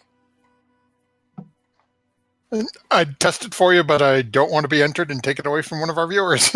Yeah. All right. The raffle is open. While this raffle is taking place, we'll wait until after the break to close it, and we'll announce the winner. We may. Right now, we have one entry, so that's good. Guaranteed winner. Wow. Josh, your chances are looking really good right now, my friend. So thank you guys so much for tuning in. We're going to take a short 5-minute break. Once we get back, we will go ahead and announce the winner and continue on with the rest of our episode here with our special Pokemon themed version of Storm King's Thunder. Don't forget, type in that exclamation point and type raffle after that, and you will be added to our raffle to win Pokemon X on 3DS. Don't forget. And thank you guys so much for watching tonight, and we're going to take a short break. We will be back with you in just a moment. Make sure you enter that raffle. All right, guys. Have a good break. Get yourself something to drink. Oh, there it is. There it is. Pokemon X. So we will be back with you in just a moment. Cool. Bye. See you soon.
Well, welcome back, everybody. It's so good to see everybody here tuning in live for Storm King's Thunder here tonight with Proficiency Bonus. We have just finished up taking a short break, and we before the break, we have a raffle that we started for a copy of Pokemon X for the 3DS. Since we've got our Pokemon theme tonight for Storm King's Thunder, we're going to go ahead and do this giveaway right now. I think we kind of got an idea who our winner is, but I'm going to go into my awesome system here, and I'm going to close the official raffle, and we're going to go ahead and draw our winner.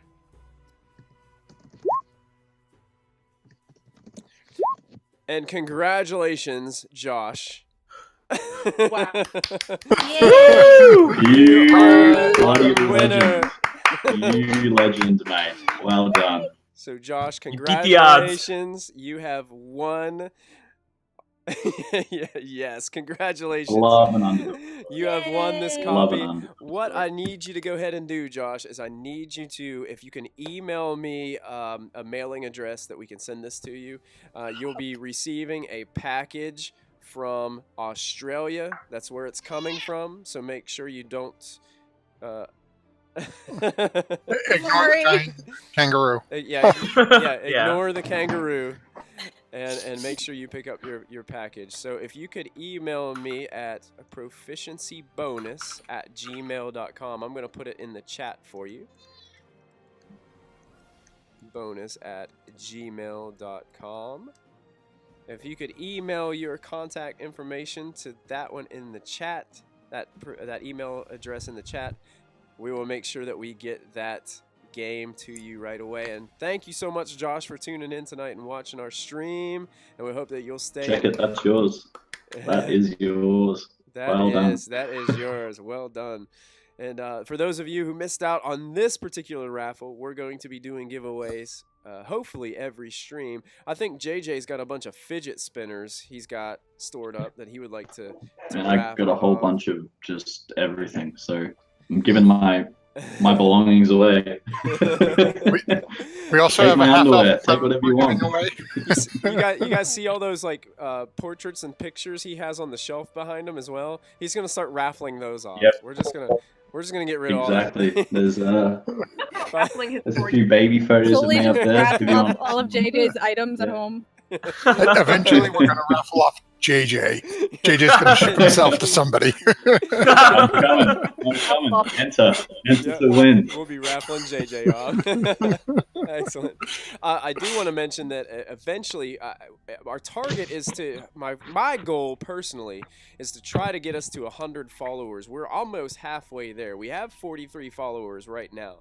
I'm trying to get us to 100 followers here on the Twitch channel. At 100, I'm going to give away a set of dice and a monster manual as a giveaway. Oh, that's cool. Damn. 100 followers. So if you're watching and you have not followed our channel yet, make sure you hit that follow button so that we can get up there to 100 and we can get going on some of these giveaways. I believe I will jump in with you on that, and I will toss in the hardcover copy of one of the modules as well. Oh, look at that, man.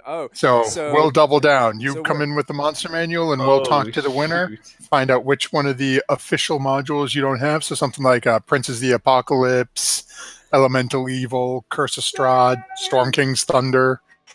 No way. That is awesome. Dang. Double down on it. Thank you for doing that, Matthew. Yeah, for all you viewers at home, or all you watching on YouTube and haven't got a chance to watch this live, every Friday night, 8 p.m. Eastern to 11, we're live with our Storm King's Thunder campaign with our wonderful cast that we have assembled that are awesome. So make sure you tune in to watch, and you never know, you could be Josh and walk away with a video game. You are a legend, mate. A bloody legend. That's awesome. So we will go ahead and continue on. So wait, at 100. Excellent. Thank you for the follow. We appreciate that. I missed the name, but thank you so much. Oh, you just missed, like, He you like just Josh. missed, man. You were so close.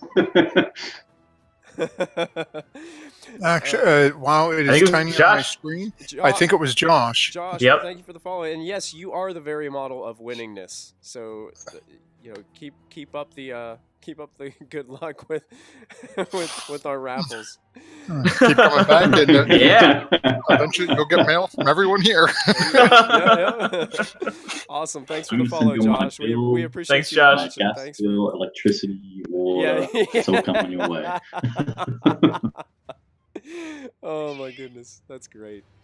So at 100 followers, we're giving away a monster manual, a set of dice, and a hard copy module that Matthew just threw in. He doubled down. So we need to get up to that 100 mark. So tell all your friends and log them into Proficiency Bonus here on Twitch and get them to follow this channel. Also find us on YouTube because that's where we upload all of these episodes to.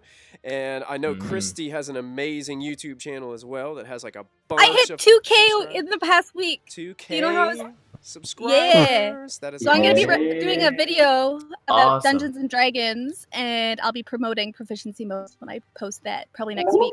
Yes. Woo. Yes. And I will definitely mention the $100 giveaway, or the $100 follow, $100 $100 giveaway. Oh, Not $100. the stakes are raising. Rephrase. Realistically, I'll enter that exchange, right? Yeah, Let's do it. yeah. Actually, yeah.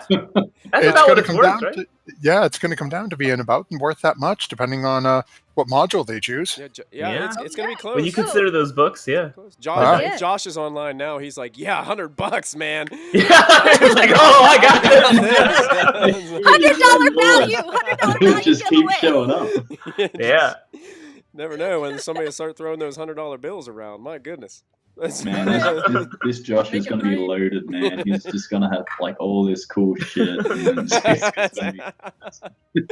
he's going to love it. The wait begins. There he is. He's ready. The wait begins. That's awesome. Excellent. Well, let's dive right back into our adventure. Currently, our heroes have been exploring Nightstone, and all of a sudden, this group of Zhentarim have joined them, this place, and all of them seem to be kind of taking over. And they're kind of just having the people go around and make sure that the inside of the town is secure. It seems to you guys that most of the buildings have been secured. No goblins seem to be floating around. The ones that you do see are just dead bodies from either your doing or from the Zhentarim who came into town and just started kind of cleaning house. And you all kind of assemble back down towards the bridge here as you all come together. So we're going to have you guys kind of all coming together down here at the bottom, where everybody's just kind of standing around. The horses are kind of relaxing, kind of grazing on some of the grass down here.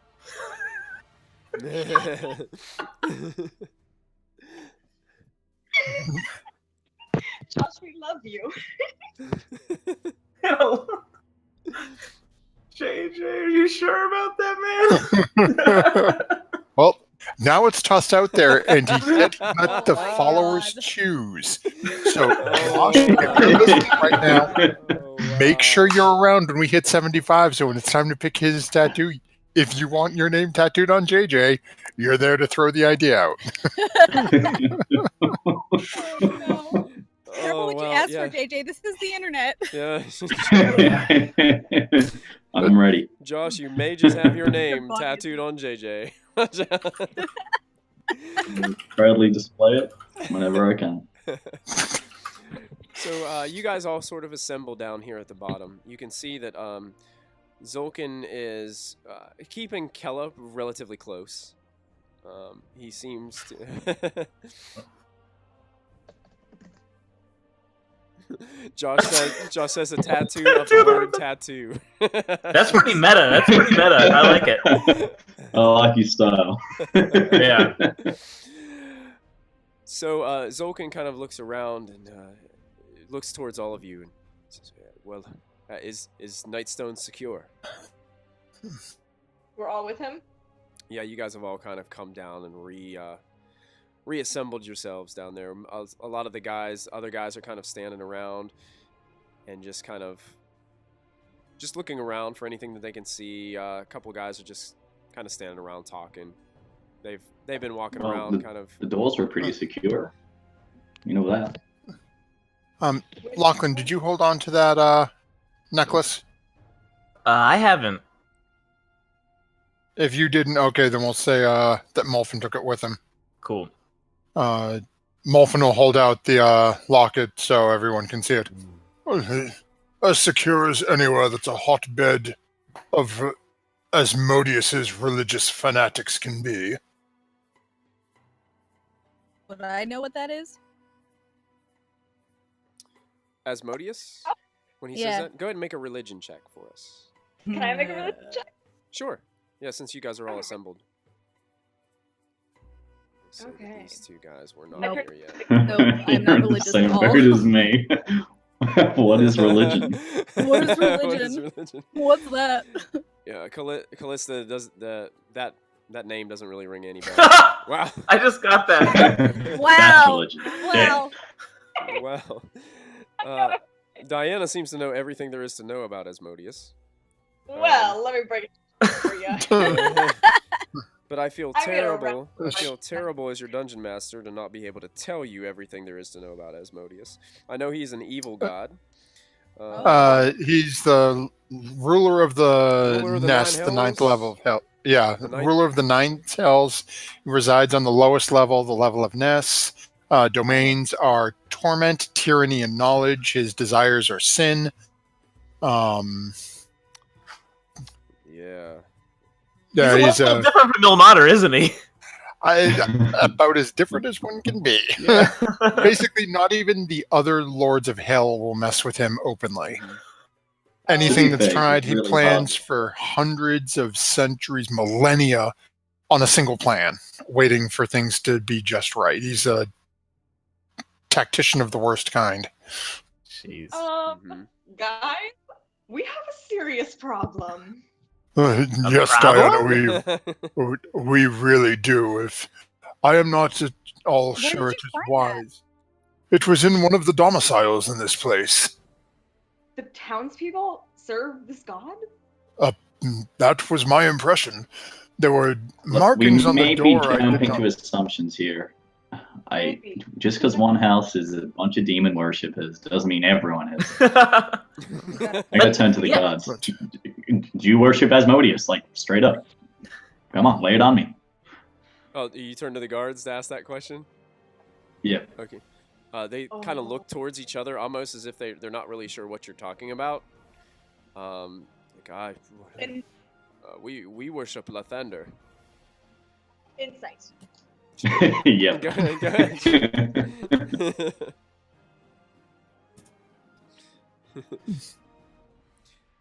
Diana, you're pretty sure they're being honest. Moby, you're kind of sure they're being honest. Yeah, I'm not buying that.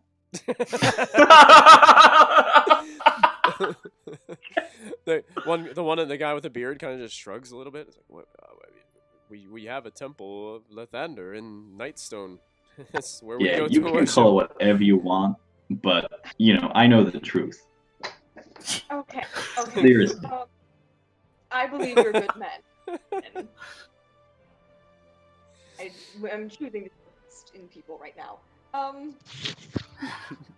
Perhaps it is not the gods who are worshipping Asmodeus, but the leadership of the town that was worshipping it. The Illuminati. girl guard with the short brown hair immediately steps forward when you said that, Molfin, almost getting in your face, like down at your level, and points at you and is like, "You will not talk or speak of her in that manner. Lady Nandar. Hey, Lady get your Nandar was a stumpy fingers out. respectful young lady who did not deserve what she got. Okay, that's You all. take She that can- back. You take it back." Okay, I'm pulling her away. Okay. Take- So Diana's just grabbing this girl, like yanking her back from Molfin. She's like, "Let go of me. Don't touch me." I will smack her, okay? He needs to stop her. If that was the case, wouldn't you have found the sigil of Asmodeus in the keep? We did not You search would the know keep. that this runs. Perhaps we should back and look for them. With that logic in mind, perhaps some of us should go and search the keep. I mean, I'm certain if we searched the ladies' quarters, we'd be able to put any suspicion at all to rest. I I grab think we got a lot Lachlan of things going and on I right start now. heading towards the keep. I'm dragging Okay. Lachlan with me. Oh, wait, where are we going? And one of the male guard with the shorter hair kind of looks to you guys as you're kind of moving away, and he kind of speaks up and he says, "You have no right to go through Lady Nandar's belongings." Do you have something to hide? Her unmentionables? I mean, We don't have Come like, on. a warrant. Oh. We will not be taking or disgracing any of her items or any of her. We just want to. We will leave it as we found it. Malfin. I've looted lots of dressers in my day. I've seen a lot of stuff, okay? Malfin just says, I currently, cover Lachlan's mouth. currently we have Lachlan's this like, group here of the guards. And we have Thank you so this much new for the group follow. claiming for the... Let's see, who is that? Is that Creel? Thank you for the follow. Yay. Appreciate that. Hey, go! Woohoo! We'll be right back, and I drag Like Lachlan this towards Yeah, the for keep. some reason I lost my my video here. Hold on a second. Oh, oh no. As I'm getting dragged away, I'm like, Gramps, wait, what? What? go ahead, Lachlan. There Do we what go. you need to. We're back up. Sorry about that. Thank you for the follow. Appreciate that. Malfin looks at the group of the Zhentarim and then the guards. Currently, we have two groups within this village trying to both claim leadership of it. One, the remaining gods from the keep, and two, this new group of you people who have just arrived. Of you people. In order to decide which may be the wisest course of action, should we not explore all options? The last thing I think any of these people who are dealing currently with being imprisoned by goblins would need is to be returned back into the belly of a devil-worshipping cult. May I That's ask? a good idea. Or we could flip the coin. Can I ask Hey. Gum if she knows about this deity? Yes, Gum Gum about the deity? Yes, because I'm thinking, I don't know, goblins that eat people, maybe they've got some satanic crap going on. I'll ask her. Hey, Gum Gum, what do you know about this? Gum Gum know about what? About this, this god, this, demon- Osmodius. Osmodius. Thank you. You're welcome. Gum Gum not know that name. Can I insight? Sure.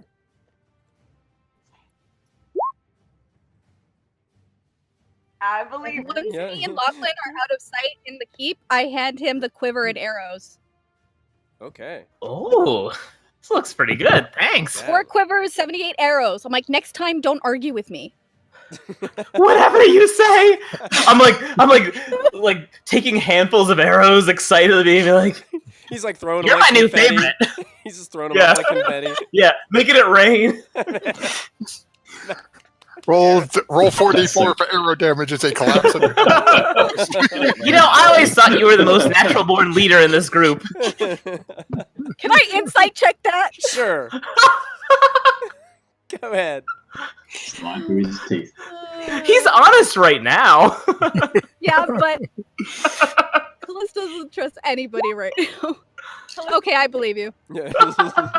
I'm flattered. Callista, yeah, Callista. If she could show a very good blush, she'd be blushing right now. But it's hard to see under that hood Purple that she skin? wears and the purple skin. Yeah. All right, let's do this quickly. All right. So even if it's discouraged by the guards, but Callista and Lachlan had headed back into the keep to do some exploration. Are you guys going to kind of split up, or one of you take the bottom story, one of you No, take the I top think we should story, stay or just- together just in case. Okay. Like, just do it quickly together. Okay. Yeah, you guys seem to walk around. The downstairs seems to be pretty much decimated, especially in the throne room / dining area where Lady Nandar's body still rests. So currently, right now, you're in that same room. just you and Lachlan with the corpse of Lady Nandar covered by the white sheet. Yeah.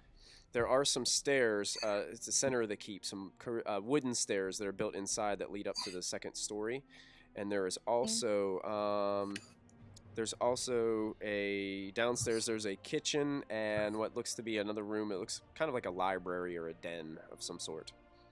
Yeah, we're gonna want to look for that sigil or that sign of Osmodeus. Any sort of something that doesn't seem in place. Like, Okay. I know it's all destroyed, but Go ahead, both of you make investigation checks for me. We'll make this one for the bottom story. oh, Wow. Oh. You find everything in the keep. well, there's everything. Such a true leader. So you guys head to the kitchen. Notice that the kitchen is much like the corner of the throne room. It is decimated, just completely destroyed. Things are just. Josh is telling you in chat to loot the body.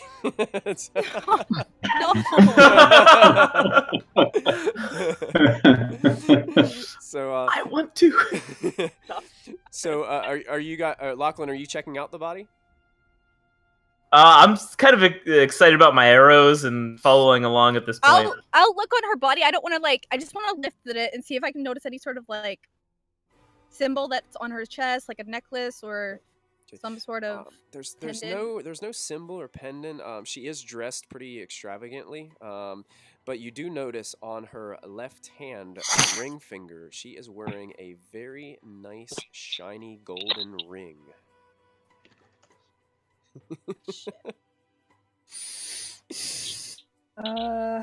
Okay, I take it. Okay, you slowly slip this gold ring. I have a plan. I'm taking it for. I have a reason. It doesn't stand out to be anything that really kind of it's a really simple ring, but does it look like it's how do I explain this? Does it look like it's something that shows that she's the hierarchy? Is that her sigil for Nightstone? It looks more like a wedding ring. Oh, okay. If it's a wedding ring, I'll leave it. Okay. Does look very well crafted, and it's made from what you can tell pure gold. Okay.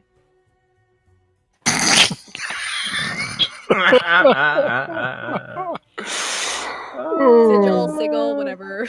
You know what I mean. Mercerism, yeah. But it's mostly just gold. There's no symbol on it. It's just a wedding ring. Yeah, just to you seems like a wedding ring.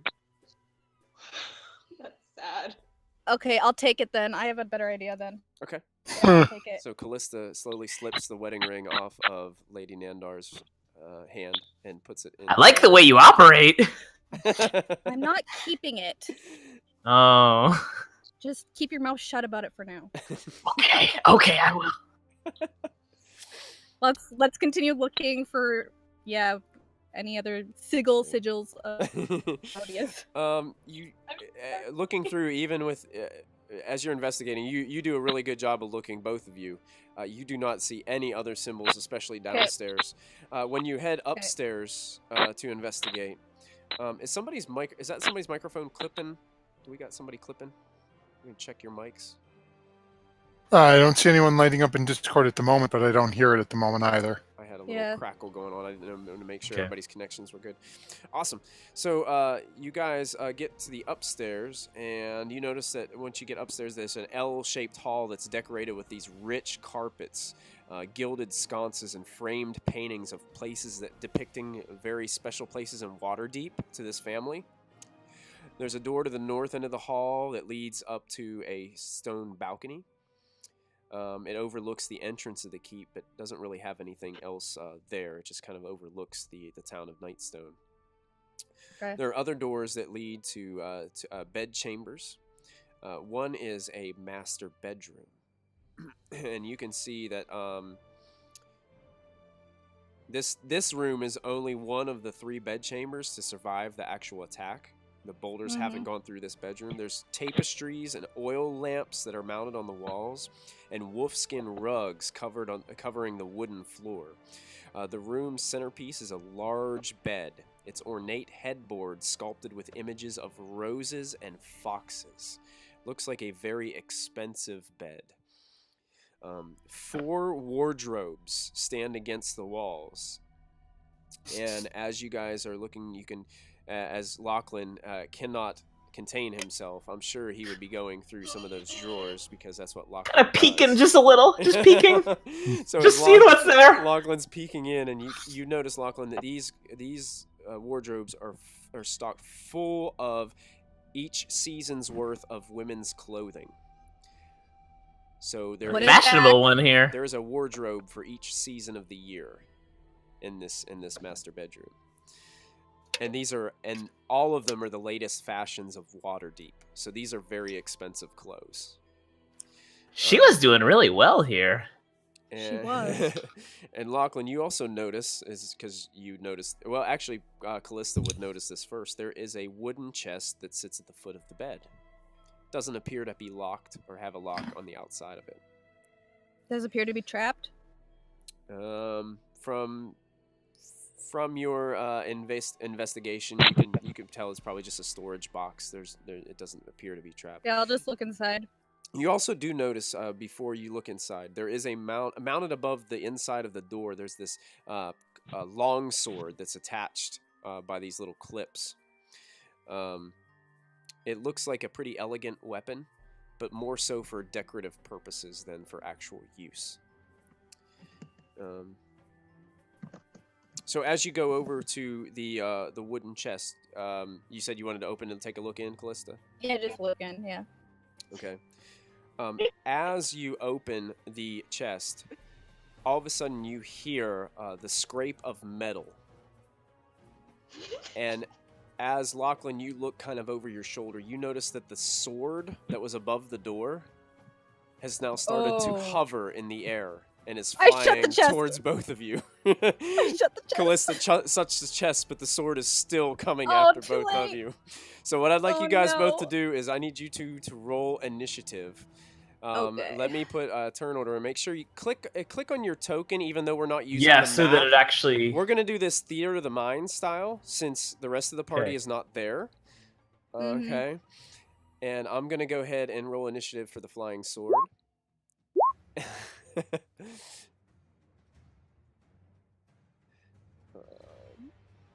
Bear with me as I find it. Sure. Come on, low roll for the sword. I sent those people up there. I'm going to feel guilty if something happens to them. Well, at least my great-grandson. Yeah, you don't want your line to end so gruesomely. You know. There it is. It's not like we can find our way to the forest.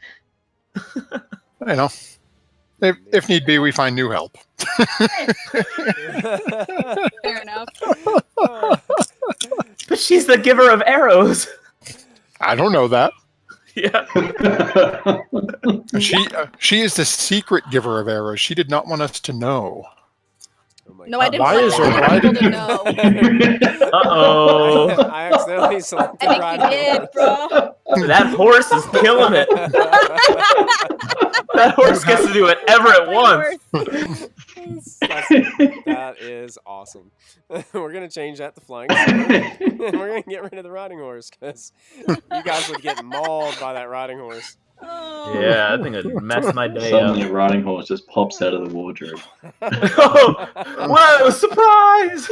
There it is. Watch out! It With goes. With Asmodeus wearing a women's swimsuit. Yeah. It's a portal to the 9th level hotel. Hey, you know? I think it's wonderful. So let's get some good battle music going on right now as we're Oh, Dun, no. dun, about to go to battle here. Oh, let's, no. let's get this going on here.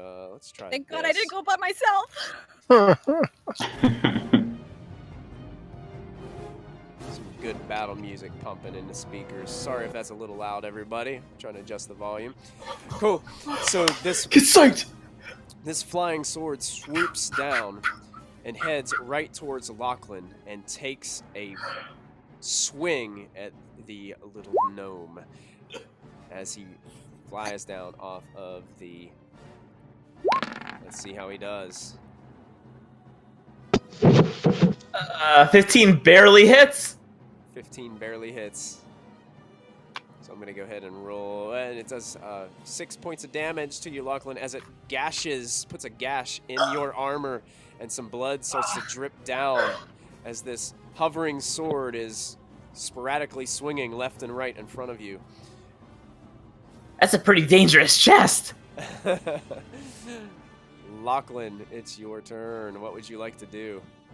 All right, I'm gonna pull out my short sword here, and now I guess at this point, because it's not. Is it basically? Is it distracted at all by Callista yet, or like, can I take advantage of its proximity to her, or am I pretty much the first one? As of right now, you're kind of you're engaged with it, so you're just about all 5 right. feet away from it. Callista's a couple steps back. She's probably about 10 feet away from it, over by the chest. Cool. Then I'm gonna try to almost just kind of try to cut it away with my short sword.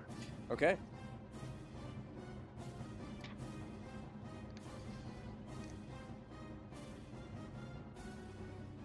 All right. Might not be involved in the battle, but I can rock out with this music, man. I can't hear the music, I'm sorry. Oh, it's So, intense. Lachlan takes a swing, and it's almost like the sword parries your sword and deflects the attack from doing any damage to it. And This thing's trouble. It continues to hover back and forth. Would you like to do anything else, Lachlan? No.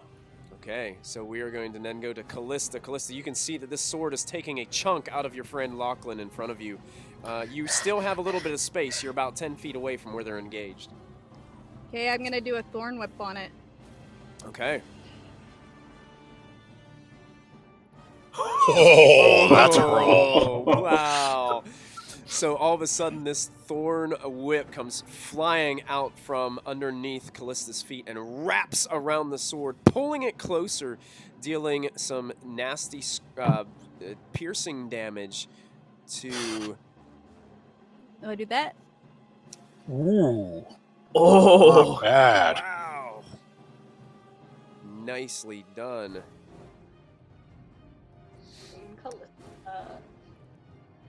Let me double check something here real quick. Wow, as the thorn whip digs into and pulls it closer, your thorn whip pulls it closer to you, Callista. Now it's like engaged with you and pulled away from Lachlan. So now Lachlan's free from being engaged with it. But That's what I wanted. It looks like you've ripped some of the leather from the handle, and it's like just falling off of the sword. There are some cut marks and everything through the actual blade from where your thorns have kind of gashed through the inside of it. And I tell Lachlan to back up. All right. I trust you. So the flying sword then is going to take a swing at you, Callista, as it tries to respond to your attack.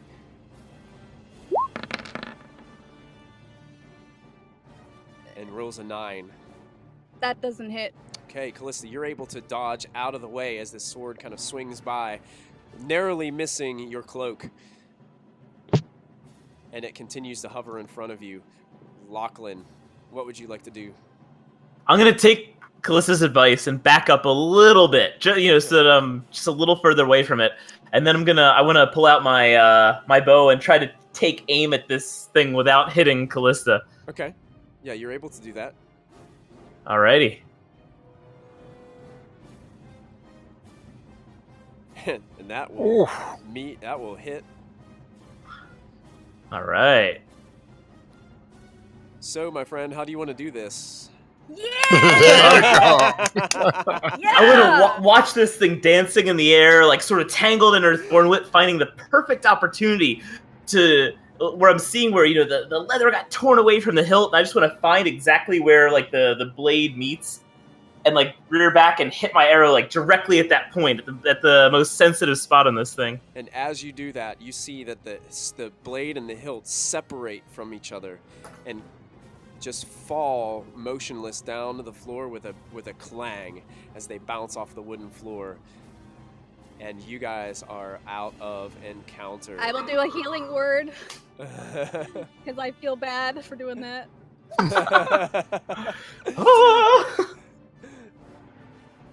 Excellent. Oh, that. Sorry, Lachlan. Excellent. I'm back to excellent full. job. So, Lachlan feels the healing energy from Callista casting that healing word, and your wound closes, Lachlan. The blood still kind of starting to dry as your wound has been closed, leaving that little bit of a gash in your armor. Thanks, you really saved me there. Well, you were the perfect distraction, so thank you. Oh, that's kind of what I do. We want to look in this chest now? I think we earned it. Uh-huh. You open it. All right, I'm gonna just fling the chest open. So Lachlan flings And I'm the gonna be chest like, open. just in case the sword gets up, I'm gonna be like, ready. Horn whip. So Callista's back there. She's like getting ready to throw stuff at this thing. Lachlan, you open up and you notice that the interior of the wooden chest is actually divided into smaller compartments, almost kind of like a makeup box or so, like a jewelry box of some sort, something like that. And through and when you're looking through, you find a purple velvet sack. And inside that velvet sack are 180 silver pieces. She had she had a little bit of money here. It looks like she spent the rest of it on clothes. You also find a silk pouch. Nice, comfortable silk. Oh, love it. Containing 4 gemstones. Not super tiny gemstones, but relatively, probably about that big. Pretty decent sized gemstones. And there is a silver jewelry box. And it contains 3 beautiful gold necklaces. So it seems like you found her precious jewelry box. But there's no like sigils or any sort of like markings on any of them. No, there's no markings of any sort. There's like elegant carvings, but none that resemble any kind of religious connotation. So, Callista, we can keep this stuff, right? Right? I mean, she doesn't need it anymore, and I think things are getting pretty hectic around here. We can find a safer place than anyone else, right? Well, what I would like to do is the reason why I took the ring is when we find her people, I'm hoping to find either her husband or a child or somebody that I could give this stuff to who it actually belongs to after her. Lachlan looks a little crestfallen, but he's like, yeah, let's do that. Weakly. Okay, fine. Take it for now, but if we find someone that needs this, namely her relatives, we need to give it back. Yeah, remind me when that time comes, okay? I will. Don't worry. So mark it down. Of course. Excellent. The only other place there is to explore in the keep is the roof. Would you guys like to go to the roof? Yeah. Okay. That might be a good idea. Get a vantage point. Okay. Circle is. So you guys both head up to the roof, and we find out you can see like where the fallen rocks have come in and kind of collapsed. I'm gonna kind of I'll shift ping you guys. Can you guys see that the top of the keep? Yep. Yeah, you can see where Pretty the rocks messed up. kind of came in. It's pretty messed up, especially this lower corner where the throne room was. I mean, Lady Nandar had no chance. I mean, she just got just smothered in that stuff.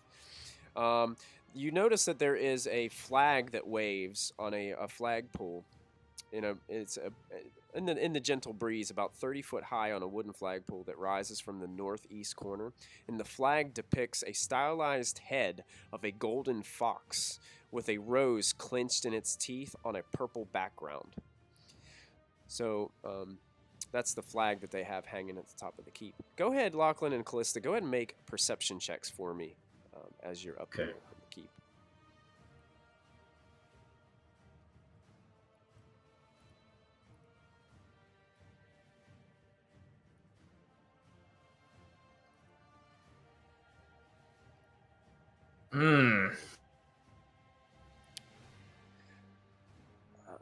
Callista, you notice it first, but way off to the north, because you guys are on the roof, so you're about 3 stories above Nightstone, but you're also a little bit higher above Nightstone as well, because you're on that kind of that natural we're on hill, like a mound.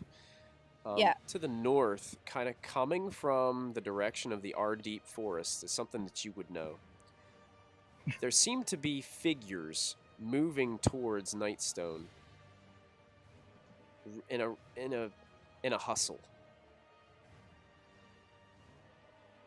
How many? From this distance, it's hard to tell, but you can guess probably anywhere between probably over a dozen figures. Okay.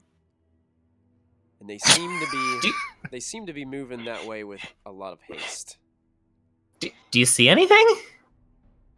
I point to where they are. And Lachlan, as soon as she points, you can notice it as well. Oh. They are a very good distance away, and it's very hard to see, but you can see them coming because they're in kind of like an open area before they get to the river side of the northern part of Nightstone. Think it's the elves? Could be. I don't know what it is. Okay, let's go down and alert the others. Yeah, probably a good call. So yeah, we'll head back. Okay, so you guys start to head back down, and you guys are moving your way back down to the keep, and all of a sudden you you start to hear the temple bell again. Why? As it starts to ring.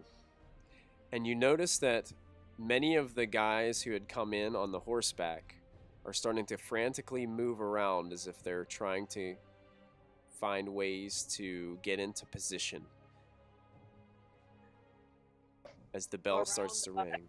Those of you that are standing down here with Xolkin, you hear that the men that were over at the towers by the drawbridge are starting to shout out.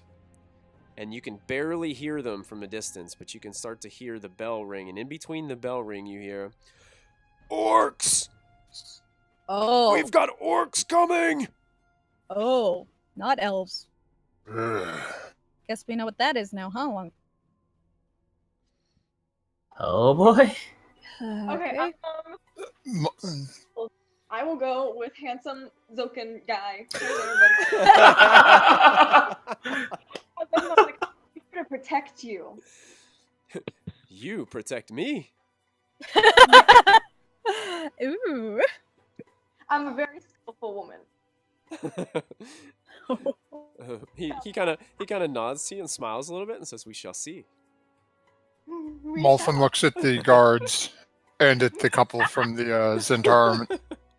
Well, you both seem to stake claim to this city, so time to see which of you is going to die defending it.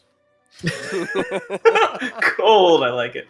Wow. So, I mean, do we really have to stay and fight these orcs? Shouldn't we just worry about the people?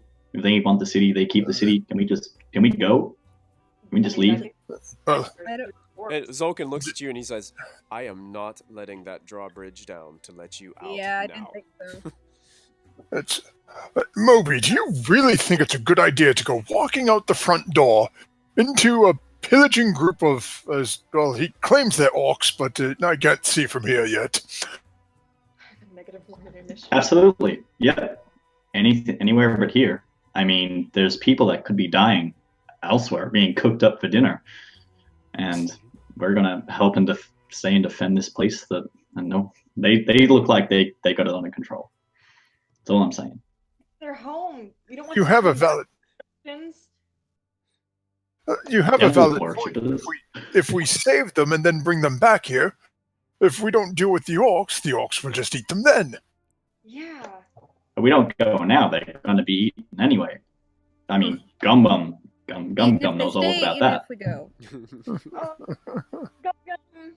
Would they perchance maybe save the humans for like a later time? You know, maybe like, you know, what they do in like all of those like, you know, really exciting like adventure books where like the heroes come in at the last second before like some grand feast that's gonna happen, but then they save everyone all at once, right?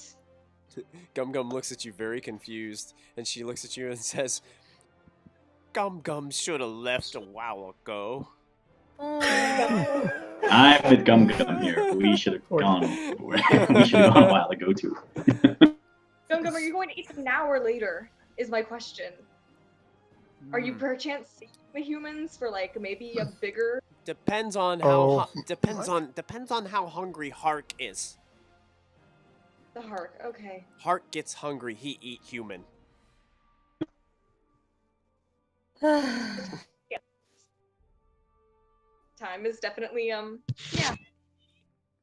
We have to deal with this question. Is that a cat? That's sorry. The bell continues to ring, and in between you can hear, "They're getting closer. They're coming from the north." Well, with that being said, Molfin is going to slowly start meandering his way north to see if he can get a view over the wall. Okay. Olfin. And they'll just look at the group. Well, I'm going to go see what's coming at least. We need more information than what we're being provided with. I tell Molfin to go to the top of the keep. If you need a vantage point, we saw them from up there. But they're coming from the north. I should be able to see them over the wall to the north. Sure, if you want to go find it. I think you forget how small you are, Molfin. Cheerleader. Do you want me to come and give you a lift? I can pick you up. We can like 5, 7, 8 basketball. Certainly. Come along, Moby. Let's do it. So Moby and Molfin, you guys are headed to the north wall? Yep. Okay. There are 2 towers. There's one on the eastern side, and there's one on the western side of the north wall. You could easily go into either of those towers and climb there's a ladder inside. Would you like to split up and each go to one, or would you like to both go together? Molfin's going to keep heading to the west one, so he'll let Moby decide if he's following or going another way. Okay. Well, strength in numbers, and quite frankly, I don't trust you climbing up any ladders or anything around. I am not that feeble, and takes the quarterstaff around trying to hit at him behind him. Okay, so when you guys get to the top of the tower and look over the river to the other side, here is what you see. If you look up to your north a little bit, you will see 2 what it looks like squads of orcs with someone, some type of leader leading the way on both of these squads. The one leader to the right appears to be injured. He has a few arrows in him, and he is bleeding from these wounds. He's kind of holding the arrows as he's kind of walking with a little bit of a limp. But you can see they're hastily running and moving away from the area of the forest. Oh. Molfin looks over Moby. Look at this. He's wounded. This will be no problem at all. We deal with this and then we go save them. Deal with them? Why do we have to kill them? What's with everyone in killing? Why can't we just relax? Ease it on the killing a little bit. I didn't say anything about killing. I said we have to deal with them. Deal with them? I know what deal with them means. Why are you so murder happy? No, we bargain with them. I haven't harmed a fly since I've been here. No, you've been playing around in holes, doing nothing to aid anyone. Exactly. What we I'm not need gonna to do go around is and, start harming these creatures. No, we need to bargain with them. We make a deal with them. All right. Obviously, they're injured.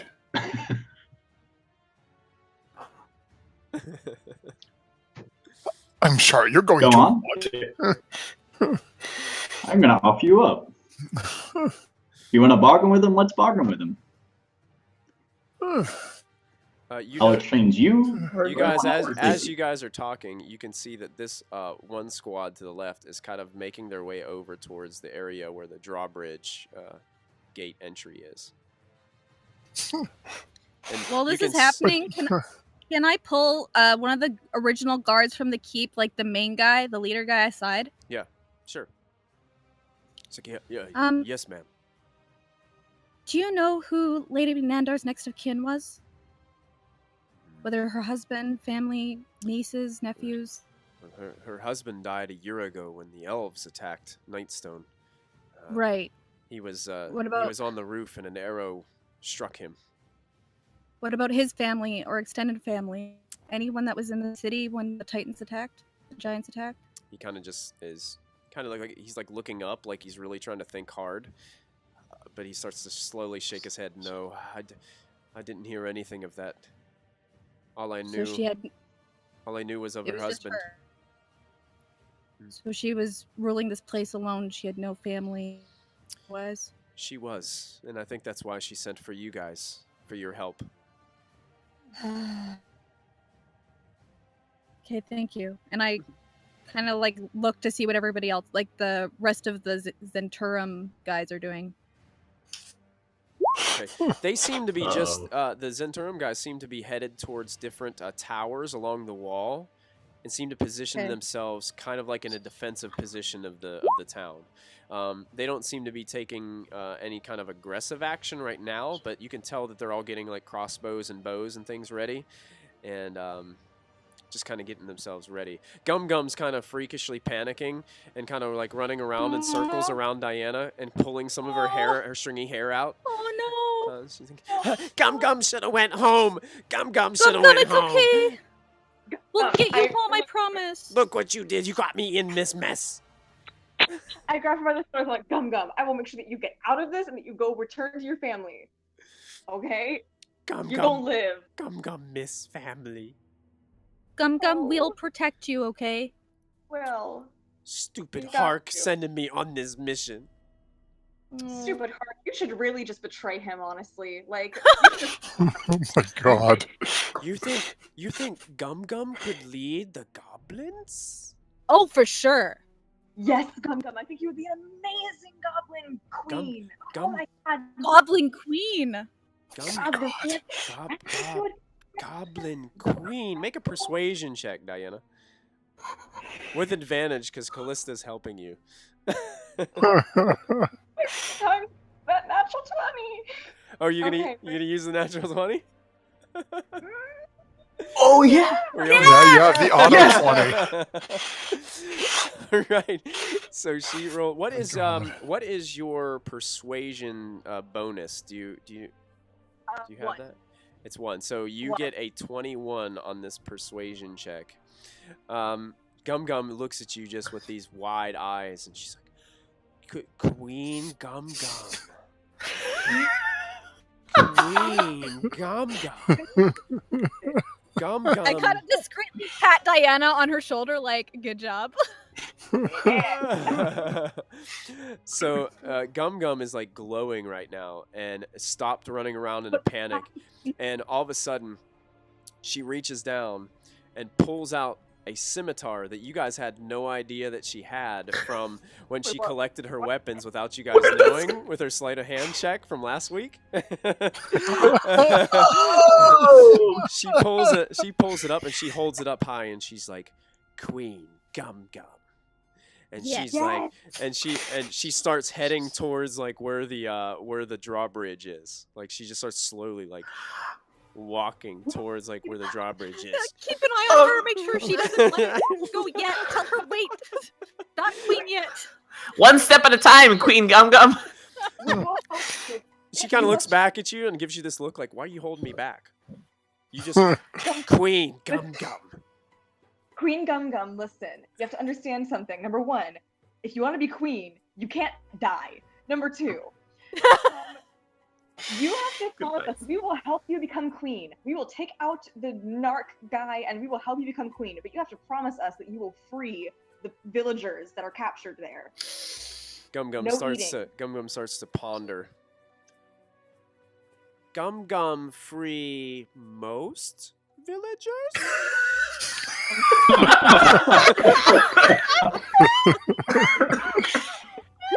Oh god. No. Moby and I up here talking about dealing with orcs, and the rest of our group is talking about how many villagers are going to serve up to the goblins for dinner. Like what percent of the village?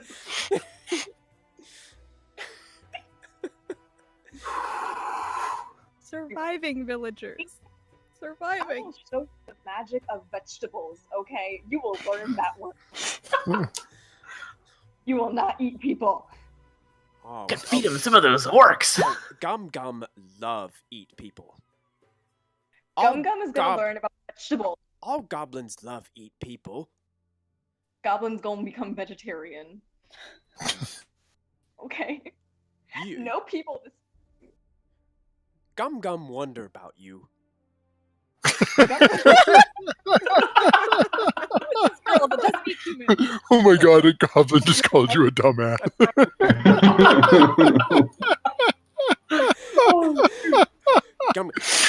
Gum, Queen Gum, you come help?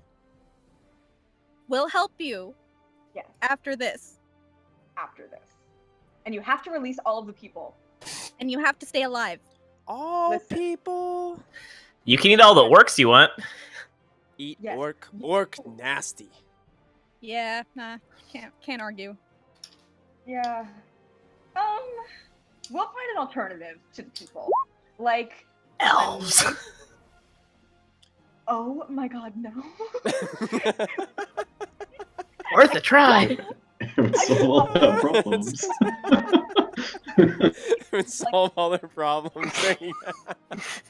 No elves, people are safe. I I mean, put my hand over Lachlan's mouth again. No.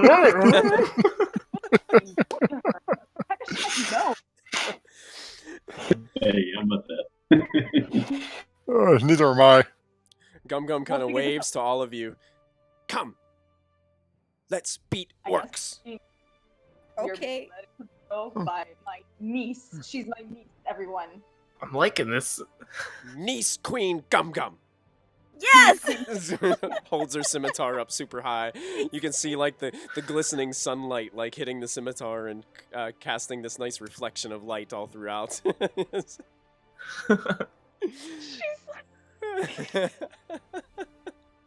She's awesome. So noble. All right, Molfin and Moby, you guys notice that this first group is pretty much to the area where the front door drawbridge is, and they hastily made their way over here. And you can hear the one kind of shouting out, the leader, kind of shouting out to the top of one of the members of the Zhentarim who are on top of there. Here, I'm gonna move a couple of them over there so that way you guys can see them. I've got a big group of them just moving around here. We'll have these two come over there. They're off their riding horses and up on top of these towers. And you can hear them, seems like they're kind of hollering, "Halt! Don't go no farther!" And you can hear that the guy in the front, the orc leader, says, "Lower the drawbridge. Surrender the city." Why would we do that? I mean, just keep them out.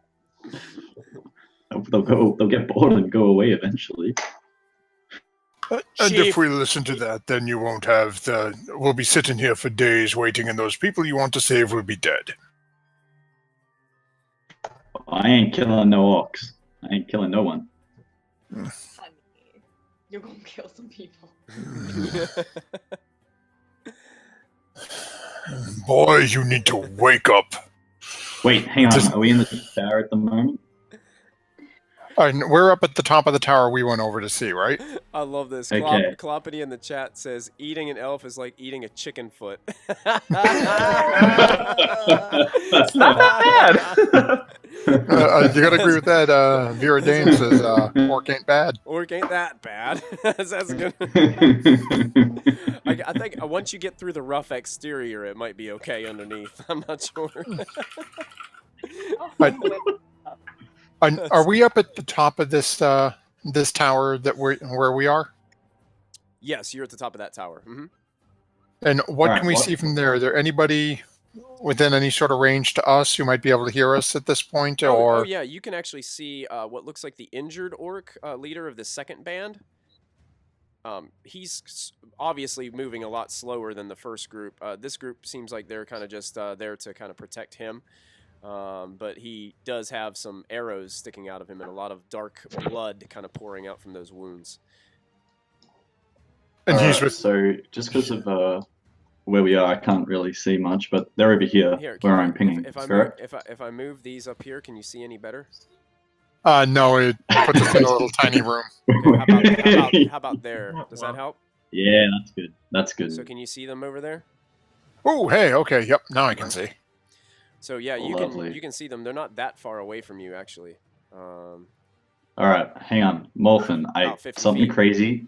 Yes. What if we jumped? What if we jumped in the water? Just jumped and just floated away. What would the point of this be? Bypass the orcs, get right to the humans. But without the rest of our team? Well, go back and grab him. It's fine. What do you say? Jump. Let's just jump. Come on. Have you ever done something crazy? I mean, how old are you? Come on. I am 375 years old. Do you have any idea how far down that is? Geez, surely you wanted to do something as crazy as this. Just let's do it.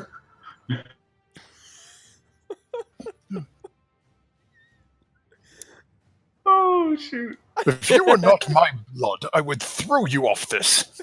That's what I want. Throw me. Come on, let's do it. He's egging you on. Oh. JJ, you're going to regret this. Uh-oh. Uh-oh. Throw me. Come on. I can... Michael, do me a favor. Yeah. You know what? Never mind. I'll do it. Okay. Oh, what'd I just do? Are you gonna random roll for what happens? I'm gonna roll it. Oh, here we go. It's okay. Actually, before you roll this, can we do a different roll first? Yeah. Can you guys actually Moby and Mulfin both of you make perception checks for me, please? Okay.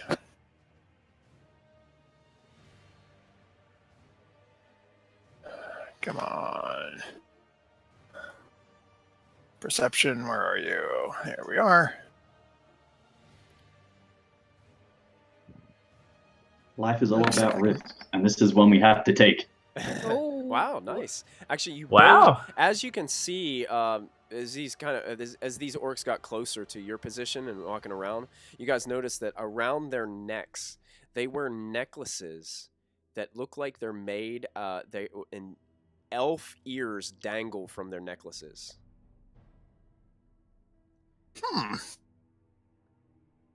So they must think elves are pretty tasty.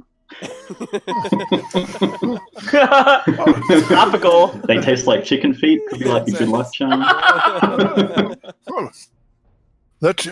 if we could convince them to work with the goblins, perhaps that would solve the problem of the elves and humans fighting. What, by killing the elves and the humans? Or, we just throw a gnome at the orcs. Hang on, so you don't want to jump into a river, but you want to decimate an entire village of humans and a forest of elves. Now that's a risk. So proud of my great-grandpa. I am trying to make you realize that you're speaking like... you're a saddle goose. Do you realize that? I realize totally. And I want that water. Fine. Okay, pick it, JJ. Which one are you going in, odds or evens? Whoa. Even Steven. Okay, if it's an even number, Molfin is doing what he needs to put put Moby in the drink. Oh, no. Oh, no. It's odd. It's odd. Fate has spoken. As you guys are kind of having this conversation, this conflict, what the rest of you, what are you doing? Are you guys kind of headed towards the drawbridge area with Gum Gum, or what exactly are you guys doing? Where is Zolkin going? Xolkin? He is kind of just he's kind of like he seems to be moving. He's trying to find a position where he can maybe see a little bit better, and he's taking Kella with him. So they may be headed towards one of these towers that aren't completely crumbled. They may even head up towards one of the towers Romantic by the tower. drawbridge. So he's kind of motioning to the guards to kind of take defensive position kind of behind like the drawbridge area, since that's where the direct threat is right now. Couple of the other crew from the other places are moving up into towers and just taking position on these towers just to kind of keep an eye on the outskirts and to have that defensive position set up. Okay. So they're just kind of like scattering around, kind of getting themselves in a position to defend. I tell Diana to stay close to Gum Gum, and I'll follow Kella and Xolkin. Okay. I'll turn to her. I'll be like, just make her sound as god awful as you can to him, and I go with Gum Gum. Okay. So you are headed with Gum Gum. Gum Gum is headed right for the drawbridge, so you can move your token up to where the drawbridge is. Okay. And the drawbridge is what way? Here, I'll shift ping it. Go. Oh, okay. There you go. Right up there. Cool. That's where Gum Gum Diana, is. what did you mean? And The mods in our Twitch chat. As I'm going, I would like, throw a little wink at Xolkin, because, that's my man's. That's my man's. Apparently, imbecile is a flagged word, and I got flagged by Twitch. I'm going to. What? I'm going to allow that because that was weird. You know what it said? It said it was an aggressive term. Imbecile is an aggressive term. It's the only thing I could think of because it lets Saddle Goose go through. But I gave the definition for our viewer Josh, and all of a sudden it's like, hey, you can't say that to him. You're not allowed. It's like, really? You're not allowed to define that word because it's wow. Twitch. Okay, so they headed that way. They're all kind of headed towards the drawbridge. You guys notice as you guys are headed towards the drawbridge, Lachlan, Callista, and Diana, that you guys can hear the conversation going on. Go ahead and every one of you make a perception check for me to see if you can kind of make out what the conversation is and what's being said. Wow, Lachlan knows it, and he can hear everything in every map I have. Lachlan heard Molfin thinking about throwing Moby in the water. Do it! Do it! Diana, you can make a perception check as well. Yeah. Wow. Diana, you can hear the talking. You just can't really hear what it's saying. It just sounds like a kind of a rough voice coming from over the wall. Callista and Lachlan, you both can hear that this individual who's speaking on the other side says, "If you won't let it down, we'll find another way in." Oh. And they seem to he kind of starts pointing in different directions, and they kind of start to split up a bit. And this group with their leader starts to break down this way, with a couple of them kind of staying put here, kind of heading towards where the drawbridge is missing. And these two actually head towards the water as if they're thinking about kind of jumping in the water and swimming across. Mm-hmm.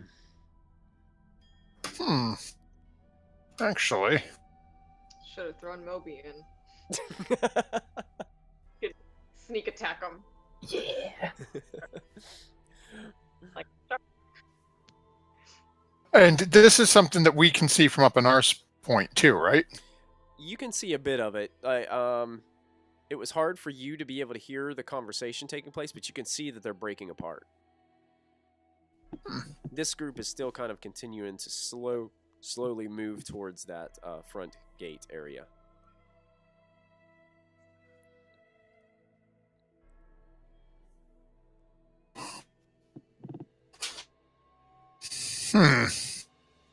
And the other three are moving towards the gate from what Molfin can see in the distance? Yeah, they're kind of looking to see if there's any way they can fire weapons or throw weapons to try to get the drawbridge to fall down. It looks like they're inspecting the drawbridge right now to see if there's a way they can get in. Okay. And Molfin can tell this from what he can see at that distance? Oh yeah, you can definitely tell that they're looking for a way to get in here. Not anymore, they're not. And Molfin is going to drop a fog cloud right in front of the drawbridge, right on top of them. Excellent, excellent. Let's. That's I'm my grapes. That was my thought too. I'm gonna see if I can find a good fog token that I can use. Would you prefer purplish blue or greenish blue? Let's go purplish blue, why not? Yeah, So we're gonna put a dense fog over them here. See if it'll pop up here. Oh, I can actually already see a tiny little speck of it. Yeah, is that a speck? Come on, make it bigger. That's what I want. Oh, that's cool. That's cool. Oh, that is So all of a sudden, you guys cannot see this, but Molfin, this fog just totally consumes these orcs as they're kind of looking around, kind of holding these weapons. Like they're holding some spears as if like they're getting ready to find a way to maybe toss them up there. And all of a sudden they're completely submerged by this fog, and you just hear kind of like just shouting coming from out of the fog in a language that you don't. Do you understand Orcish? Nope. Okay. Yeah, so they're just kind of shouting back and forth in a language that you don't really understand. Just all these like guttural sounds and things like that. Oh God!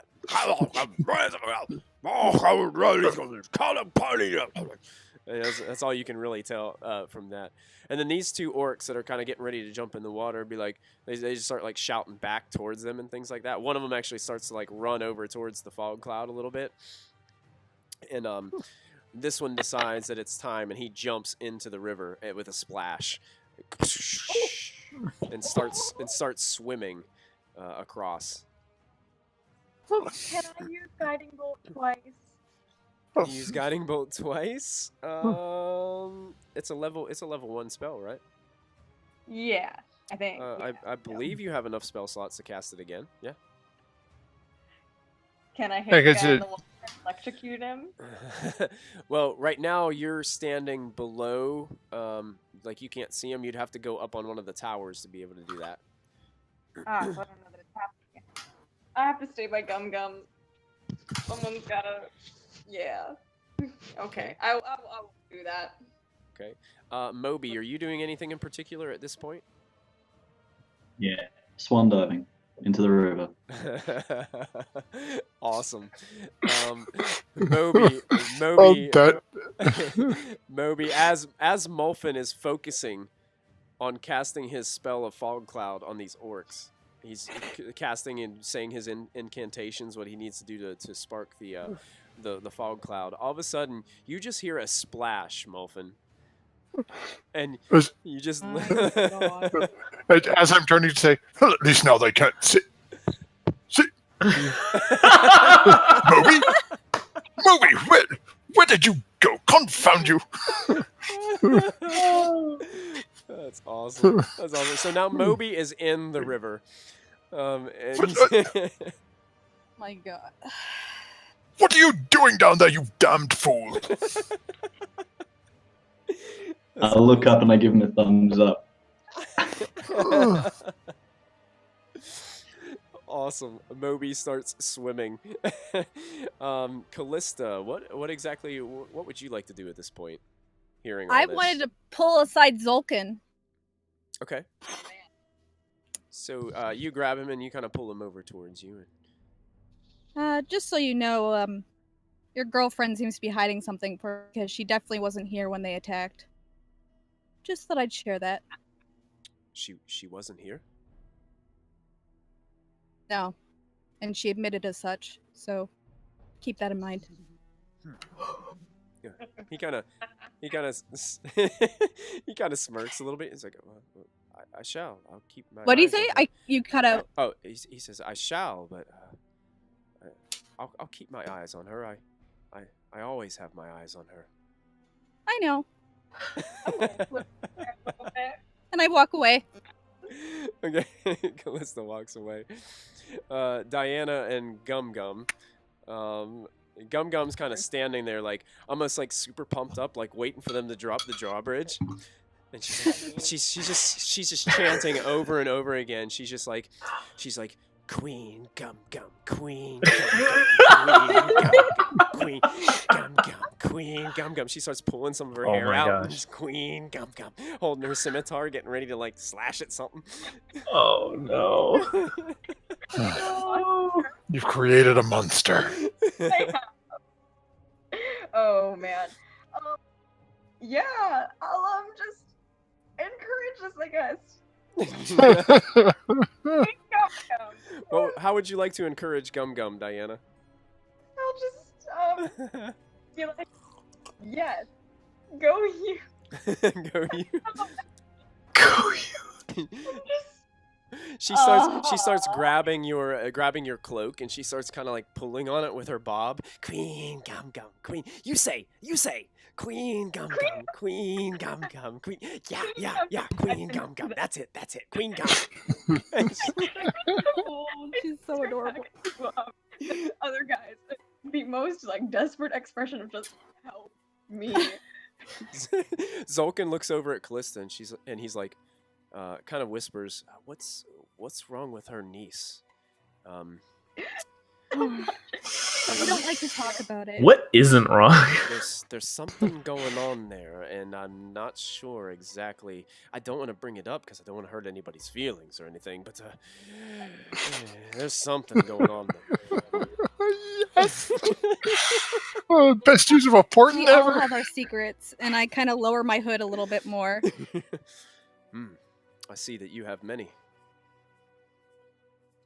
I nod. Lachlan, what would you like to be doing during this time? I'm hearing everything and seeing nothing, and just kind of like looking around, like, wait, what's going on? Wait, what? And that's like pretty much all I'm doing right now. So Kella Is looks being to you confused. with a sharp eye, Lachlan, and she's like, You should be up there. You have great skills with that weapon. Well, And I know, do. and she kind of gives you a wink, hoping that nobody would see it. So she's going to make a, I guess it'd be a sleight of hand for her. Mm. And if anybody would like to see anybody standing down here in this group, Callista, Lachlan, Diana, Yep. if you guys would like to make a, I guess it'd be a perception check to see if you can see the wink. It'll be a contested check. The heck out of that. Hang on. Oh, wait, did Lachlan have to roll for that? Wasn't it directed at him? Oh yeah, Lachlan, you don't have to roll. It's I directed guess to it's you. true. Okay. So, Yeah, good thing. Sleight of hand is would be Dex. Yeah, Dex. Okay. She doesn't have that as a skill, so we'll see how this works out. Oh. Wow. Dang. So yeah, only Lachlan notices this little wink as she casts it towards you. She kind of she's like, and then she says, "I'm sure some of us around here would like to see an example of your expertise." And she kind of peers over towards Xolkin, and Xolkin makes eye contact with her. And I make a knowing look at Xolkin, like, an eye on her. And at that point, that is where we are going to end our stream for the evening. Yay! GG. So that was awesome. That was super cool. Wow. That was like our best one, like, so far. That was so fun. Yeah. So yes, Oh my Pokemon X is coming your way, Josh. It is Yay, coming your way. Josh! Don't Congrats! forget, congrats, Josh, for winning our raffle Josh! tonight. You got yourself a copy of Pokemon Congratulations. X. Congratulations. Make sure you send me your information to proficiencybonus@gmail.com. Once again, it's in the Twitch chat if you need to grab it there. It's also, I think it's up on our Twitch channel as well, so you can email us there. Thank you guys so much for tuning in tonight. We had so many new viewers tonight. It was so awesome. Thank you guys for being active in the chat and talking with us and being a part. Thanks of for our following. adventure. Yeah, thanks for following. We had some new followers. Once again, our goal is to try to reach that 100 follower mark. We're going to be doing a really big giveaway a monster manual, a pack of dice, and Matthew said tonight that he's going to throw in a hard copy book of one of the modules as well. So we're going to be giving that away at 100 followers. So make sure you tell your friends. And that's going to be decided by the person who wins. Last thing we want to do is ship them out when, oh, here's Princess of Apocalypse. You already have 2 copies of it. Yeah, exactly. Yeah, we're gonna let you guys choose that module. There we go. Josh is feeling his luck right now. Yes, Josh. We're so glad to have you. We're gonna be shout out to Josh on Twitter right now. Yep, shout out to Josh on Twitter. Yeah. Excellent. Yeah, we're also on Twitter. You can follow us on Twitter. And once again, shout out to Team MZ for their support with our stream. And we're just so thankful that you guys tuned in. Before we go tonight, though, we've got to decide. I know Lachlan and I think Callista never got to use their inspiration for tonight. So that inspiration is just going to That's fine. off into the blue. I don't think I really needed it. I had so many nat 20s today. You did. Yeah, you you actually rolling were rolling really well. I know. I don't know where that happened from. That was amazing. But we need to decide as a group. And those of you viewers who are still currently watching, if you want to throw this in the Twitch chat, we can add a viewer's inspiration point for tonight since we've got a couple people watching. What we do at the end to give inspiration is we discuss the night's events, and if there was a player or character that did something absolutely spectacular, either in combat or in role play, we award them with a point of inspiration that they can use on the next episode.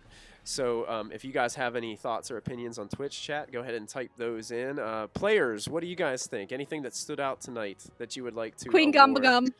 Queen Gum Gum. Diana. See, I'm really looking forward to Diana becoming Goblin royalty by being the aunt. Yes. Aunt? I am ready, princess. Yeah, because now everyone well, not us, but all the Zhentarim and the guards believe that's her niece.